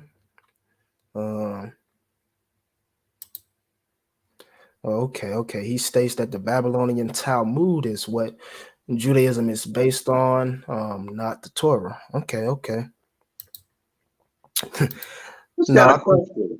Do you know anybody that got that has Dana's book? Say that again. Do you know anyone that has Dana Marinucci's book? No, I don't. And Dana is a woman, correct? Yeah, she's a woman. She's the woman that believes the biblical locations are in Yemen. Yeah, because she translates a lot of the Islamic writings, and like I said, I don't believe all the good information. You see what I'm saying? Like I said, I don't gotta agree with that, but she does have great information. You know what I'm saying? So yeah, you know I don't agree with everything she's saying as far as that's concerned. But a lot of how she connects the names to the scriptures, I like that. What she does. Yeah, she does a great job, especially with bringing out. She could bring out a picture of a real black Arabian, or a real black Yemeni, or a real black Bedouin, or real quick. She'll show you what they originally look like real quick, and show the sources where they were black originally. Exactly. She fire. I ain't gonna lie, I like her a lot. Well, I think this man got you beat right here, brother Joseph. Oh, I'm sorry, Joseph. You the elder then. I'm sorry. I bow down. Let's see what else we got right here. But I'm sure you'll agree with me about keeping the peace, though. Definitely. Let's see what else we got in here. Any more questions, comment? Any more questions or comments? Let's see. Well, you making up for leaving us hanging last week, huh?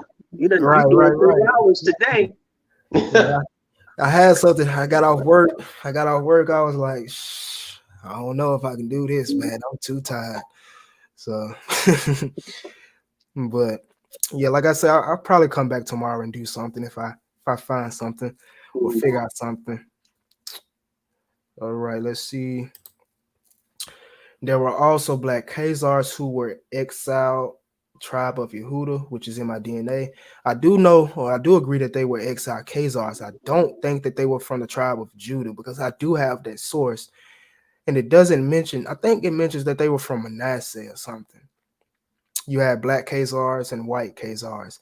And even when you're dealing with the Khazars, the Ashkenazi Jews do not descend from Khazars. That theory is not genetically proven. You know what I'm saying? Ashkenazi do not descend from Khazars. That's not saying that the Khazars didn't convert to Judaism. That's just saying that the Ashkenazi Jews do not descend from Khazars. You want to get into the Ashkenazi Jews, maybe the black Khazars have a bloodline to Edom. That's interesting. Well, that would make sense if those were the ones that went over there and taught them Judaism. Yeah. We got to look at the time period, though. You have to look at the time period of, does it match when the Edomites were converted to Judaism? And if those migrations into Khazaria match the time period after which they were converted, leading up to the time in which the Khazars were converted.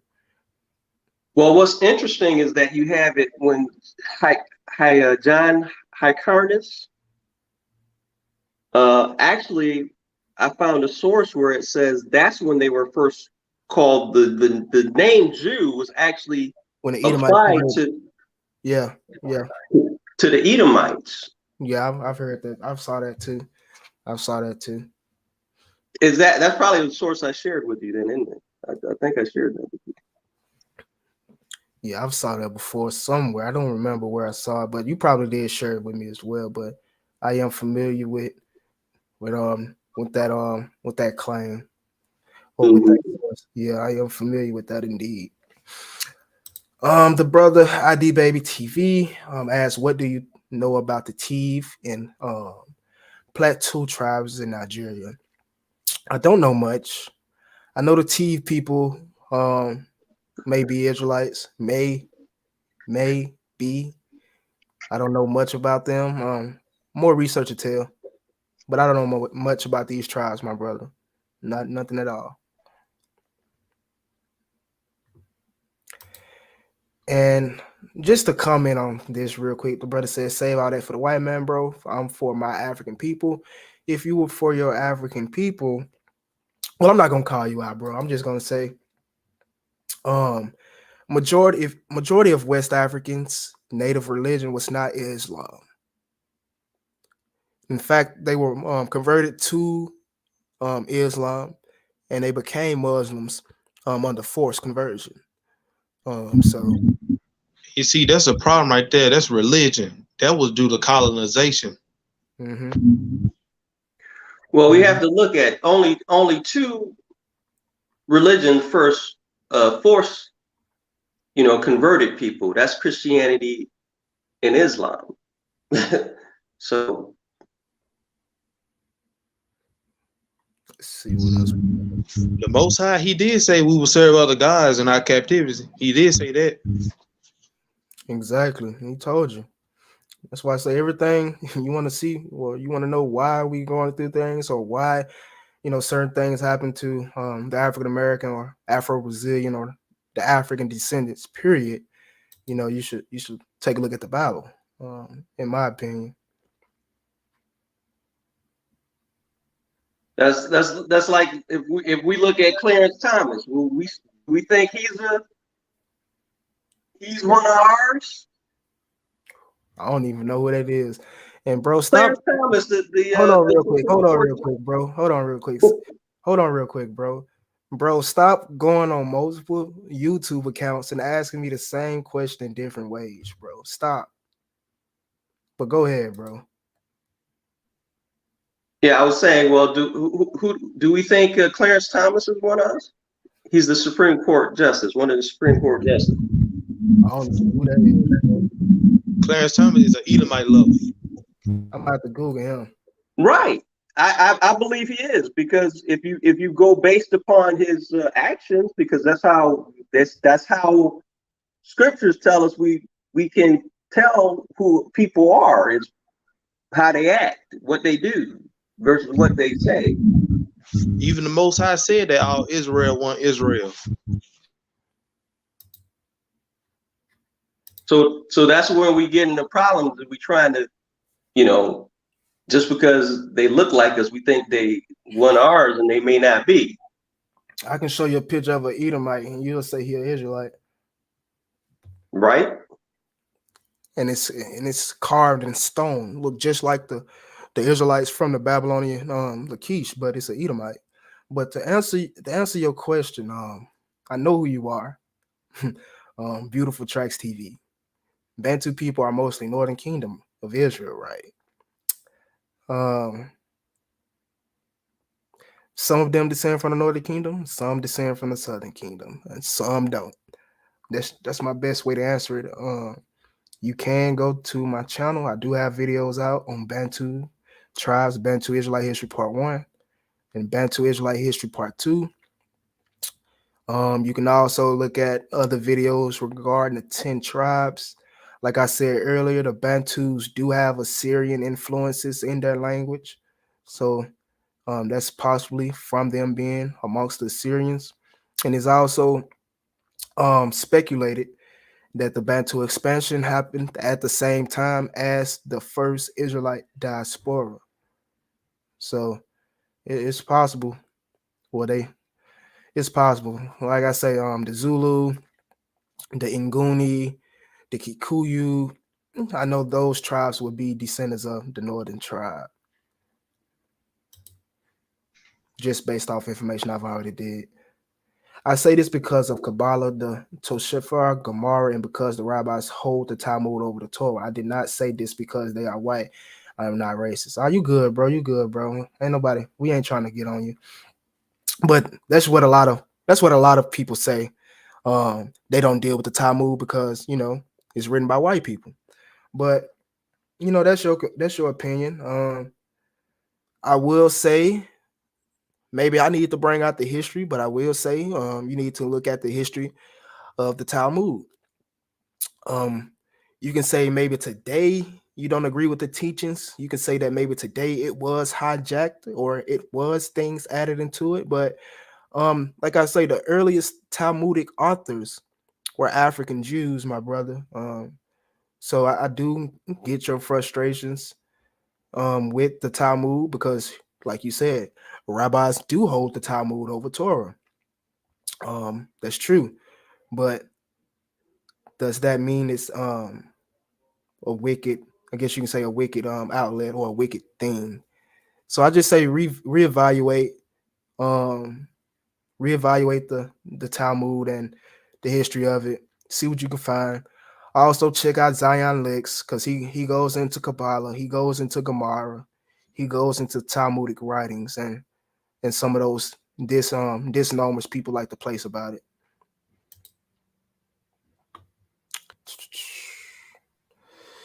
Says those are additions taking it to more esteem than the Torah. I learned my Israelite heritage from an Ashkenazi.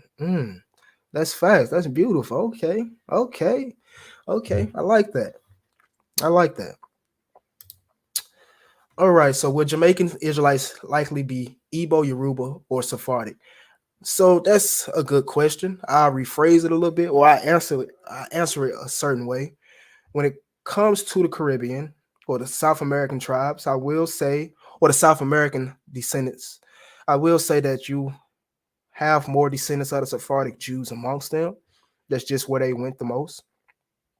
Um, but Jamaican slaves, it is a possibility that some of them do descend from Sephardic Jews, and a lot of.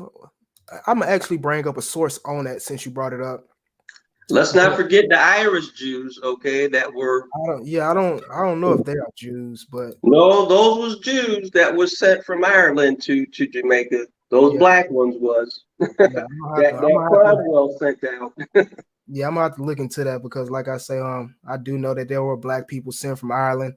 I don't know if they were Jews or not, because again, especially if we had the DNA of those people coming from Ireland, they could have been black Europeans.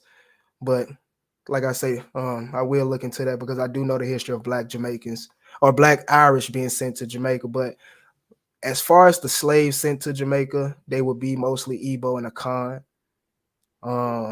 They would be mostly Igbo and Akan. But let me see if I can find a source real quick dealing with the Sephardic in Jamaica because a lot of the black skinned inhabitants of Jamaica have Sephardic names. A lot of the black skinned inhabitants of Jamaica have Sephardic names. If somebody want to touch on something real quick while I look for that, go ahead. Feel free. And keep in mind, some of those Jamaicans do have Central African ancestry also. Especially, yep. From the Kingdom of Kakongo and also Luango. But again, I do believe personally that the majority of those who could claim ancestry from the Sephardic Jews would be in the South Americas, opposed to the North. And of course, we did have a lot of Sephardic Jews settle in America, especially amongst the like South Carolina, Charleston, New Amsterdam, New York, Boston, things like that. But I'm about to show this source right quick because it goes right into what you're just asking. But I hope I answered your question, brother. This is from The Soul of Judaism. It says, I've been in touch with a community in Brazil, in Sao Paulo, where I'm told that there are nearly 200,000 Brazilians who are the fathers, or excuse me, who the fathers of Jewish mothers. Who the fathers is Jewish and the mother is African, of African descent, Black Brazilians. Again, I've been in touch with the community in Brazil, in Sao Paulo, where I've told that there are nearly 200,000 Brazilians who the fathers is Jewish and the mother is African, of African descent, and Black Brazilian. That's actually dealing with Brazil. Let me see if I can find something on Jamaica real. Yes, this is dealing with Jamaica. But it says right here, Jamaicans with Jewish family names in the 19th century. This Caribbean island had several synagogues, and the Jewish community numbered around 2,500 members. Not only about 200 Jews are left. Henriquez says over the centuries, the island's Jewish population have been disseminated by assimilation, immigration, and intermarriage. Nowadays, the Sari Shalom, which is actually a, I guess you could say, black congregation, often attracts curious non-Jews and even groups of Catholic schoolgirls and school trips. Yet the island's Jewish heritage mysteriously survives in the families of the black-skinned inhabitants. All right, so the Jewish heritage survives in the black-skinned inhabitants in Jamaica. Henrique adds that this leads him to believe that Jamaicans with names like Levy, Cohen, Da Costa, De Sousa, and even his own name, Henriquez, must have some Jewish heritage, even if they don't know about it. All right, even if they don't know about it. So it's highly possible a lot of those Jamaicans descend from the Sephardic Jews. And even here's one more hard hitter for you, Brother Don Venti. This is coming from the Black Cohens, and it says about 424,000 modern Jamaicans are said to be descendants from that old Sephardic community. Thousands and thousands of Jamaicans immigrated to the United States over the few centuries, and many were named Cohen. That's a large source of Black Cohens. Take, for example, Vincent Cohen, a great Black attorney of the Civil Rights era, born in Brooklyn in 1936. He was a son of a pharmaceutist who had immigrated from Jamaica. And it goes on to list other celebrities like NFL players and then NFL and NBA players who have the surname Cohen. But it says right here, according to obituary that ran in the Washington Post in 2011, Mr. Cohen, who was raised Catholic, often had to explain how he had acquired his last name, which was typically associated with people of Jewish origin. According to family lore, the name derived from a group of Black Jews who settled in Jamaica. So yeah, hopefully that answers your question, brother. Yep. And I am Jamaican, so I can speak on this. My last name is actually a Irish name. Okay, so, and I actually come to find out that one of my ancestors was on the Mayflower. His last name was Sampson, which was interesting as I don't know what. So, Do you know your haplogroup? Yeah, I'm E1A. So you're saying that you possibly have ancestry from those Black Irish? That's right. Okay. Because that name, like I say, man, I'm gonna keep looking into it, bro. I'm not dismissing it. You know what I'm saying? I just say I'm gonna keep looking into it. my last name is related to Nicholas, and you had a Highland, and the Irish Highland. You have a group of Nicholases there, and Nick is, I believe Nick, yeah, because Cole, actually, the Cole part of the name is related to being Black. Mm-hmm. So that's Nick Cole was Black, Right, so right. And the last, I haven't looked at this information in a while, but like I said, I've already tried to make a connection, but I didn't go much far. But again, you got to continue to research things. But like I say, I'll give you a suggestion. If you get which I'm trying to remember which book was it. Lee Cummings, I think it's book 6, where he goes through a lot of the Highlands of the Negro Question. Book 6, he goes through a lot of the Irish Highlands and Scotland, and how those people, they were Black people. So they were. And that's what I was about to say, because I was able to find I'm basically my next step is trying to connect the movement of Jews into those locations, because I know you did have Jacobites in Ireland, you had Sephardic Jews in Ireland and Scotland. So I've just got to, line everything up and, get it together to where the timeline is correct. And Let me everything give will go right there. So yeah. Let me. It's another author you could check out. Give me a second. Let me pull it up.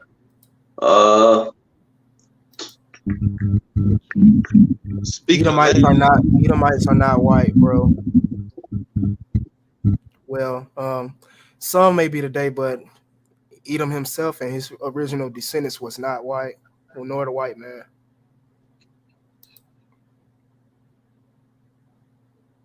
What you about to say, brother? Go ahead. speaking of last names, my last name is from a Scottish origin, Henderson.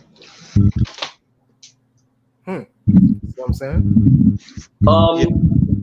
You could check out Sulian Ocean. That's the author. You could get her books on Amazon. She goes through showing a lot of DNA with the people in.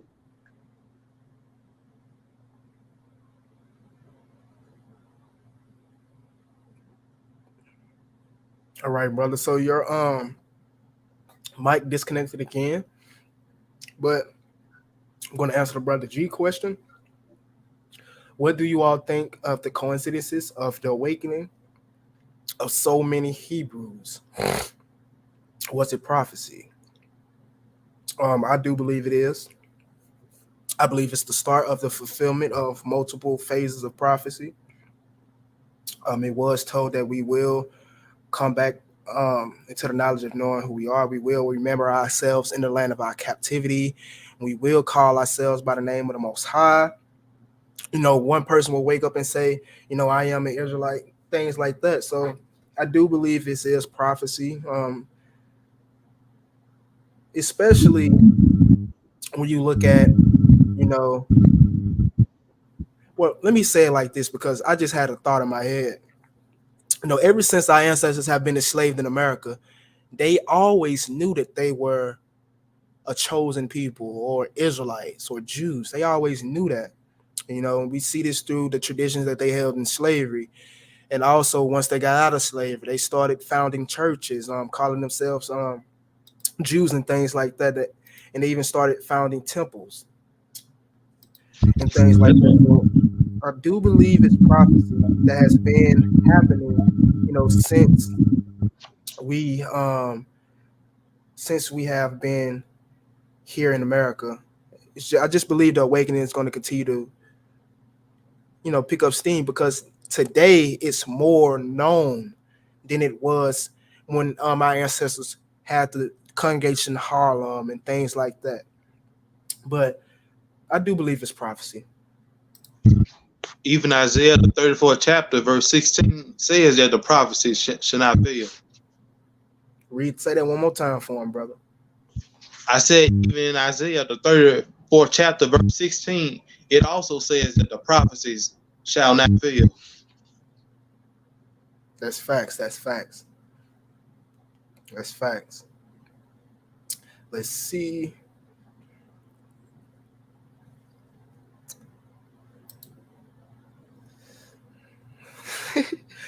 I ain't gonna play with you today. Are you not ID baby? Beautiful TV tracks. Are you not ID baby?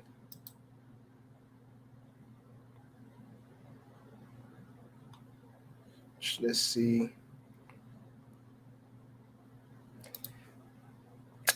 Okay, my apologies. My apologies. Maybe that name is reminding me of something else. My apologies if you are not the person who I'm talking about. My apologies. Please, please, please forgive me. Hi, brothers. Have you heard of the tribes in Gabon being Hebrews? Yes, I've heard about tribes in Gabon being Hebrews, but I have not dug into specific individual tribes. But as time goes on, we will dig into that. We will dig into that.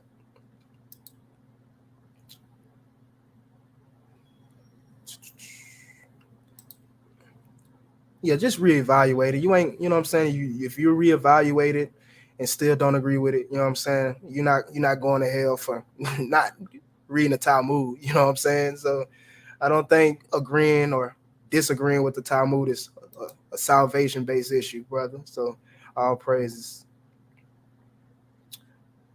Let's see what else. The brother ID baby states my parental lineage is Makinka people in Gabon. Not much is said about Bantu tribes in Gabon. Right. That is true. Again, you can only do, or you can only talk about what you have access to or resources to. All right. So, hopefully, I get some resources on these tribes in Gabon and start bringing information out on them. Let's see where Gabon is right quick. So I might actually have some information. Gabon is in West Africa. Yeah, I'm trying to see if is that close to like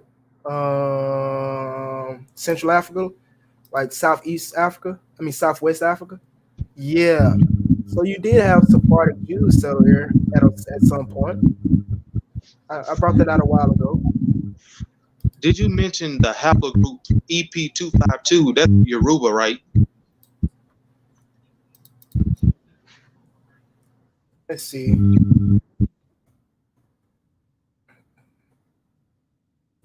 I don't know the specific snips like that. EP, what you say? You say EP what? EP252. EP5, No, EP252.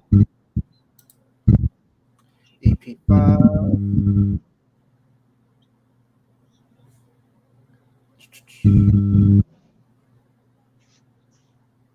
EP252. Yeah, that's E1B187. Yeah, that's Yoruba. You're right. Okay. Yeah, you're right. That's E1B187. All right, let me try to catch up on these comments. Let's see what's going on. What's going on, brothers? Shalom, shalom.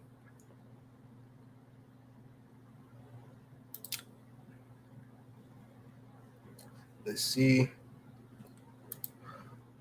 The Maroon Jamaicans are early runaway slaves.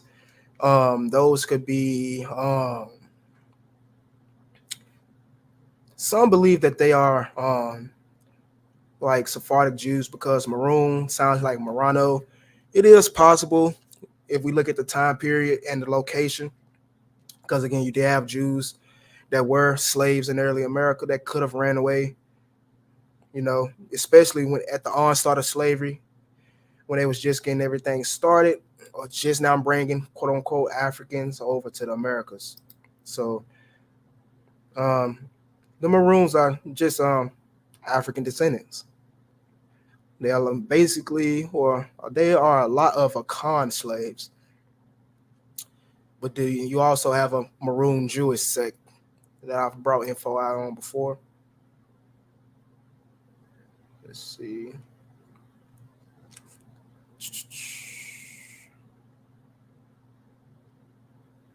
Let's see.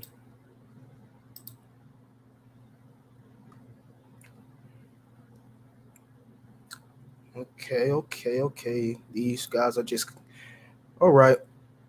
So I'm gonna give you all one last minute final questions, man. We've been at it for 3 hours strong. Like I say, man, I will be back on tomorrow. Y'all willing, I'll be back on tomorrow. Y'all willing, hopefully. So, brother Isaiah, if you have any final things to say, please feel free to go ahead and jump in.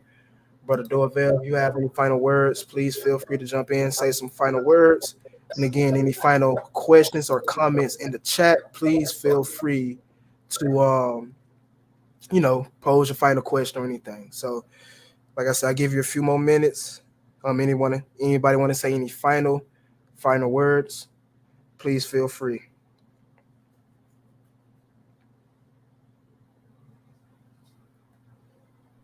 Yeah, Brother I Isaiah. put one. I put one of the books. I was trying to find the other one. I put one of the books in the chat. You see it? Oh yeah, I've read that book before. Okay. So Yeah. there's another author. I think it's David Yates. I want to say he has some books as well that talks a lot about the DNA, especially Mhm. of the those people over there and how it's connected to Jews and Black Jews in particular as well. So Yeah, it showed what did they call I forgot they dubbed I forgot his name. He was a steward, but he was a descendant of Sephardic Jew, and he was called he was called the black boy and all yeah, that. That's from when Scholar was Jewish. Brother Isaiah, got any final words? No, I don't have any final words, but I want to say just thank you for having us on and just have us on tomorrow so we can, talk about certain topics. No problem, bro. Like I say, man, any and everyone is welcome, man. The link is always going to be in the comment section for people that want to join, come up, teach anything. So again, What time um, is your live stream tomorrow? I'll probably do it around the same time if I do. More than likely I will. More than likely I will. Once I get off here, I'll start figuring out what I'm gonna do tomorrow. But more than likely it'll be around the same time period. Okay, brother, just make sure you have a link out for us so we can join the panel. Will do, will do. All right, and everybody in the chat, man, I thank you all for tuning in. Shabbat shalom. Enjoy the rest of you all. Shabbat. And rest up willing, God willing. I'll see you all tomorrow. Okay, shalom, mate. Yahweh bless you. All right, brother. Shalom, shalom, brother. Shalom, Dorville. shalom, Shalom, All right. shalom.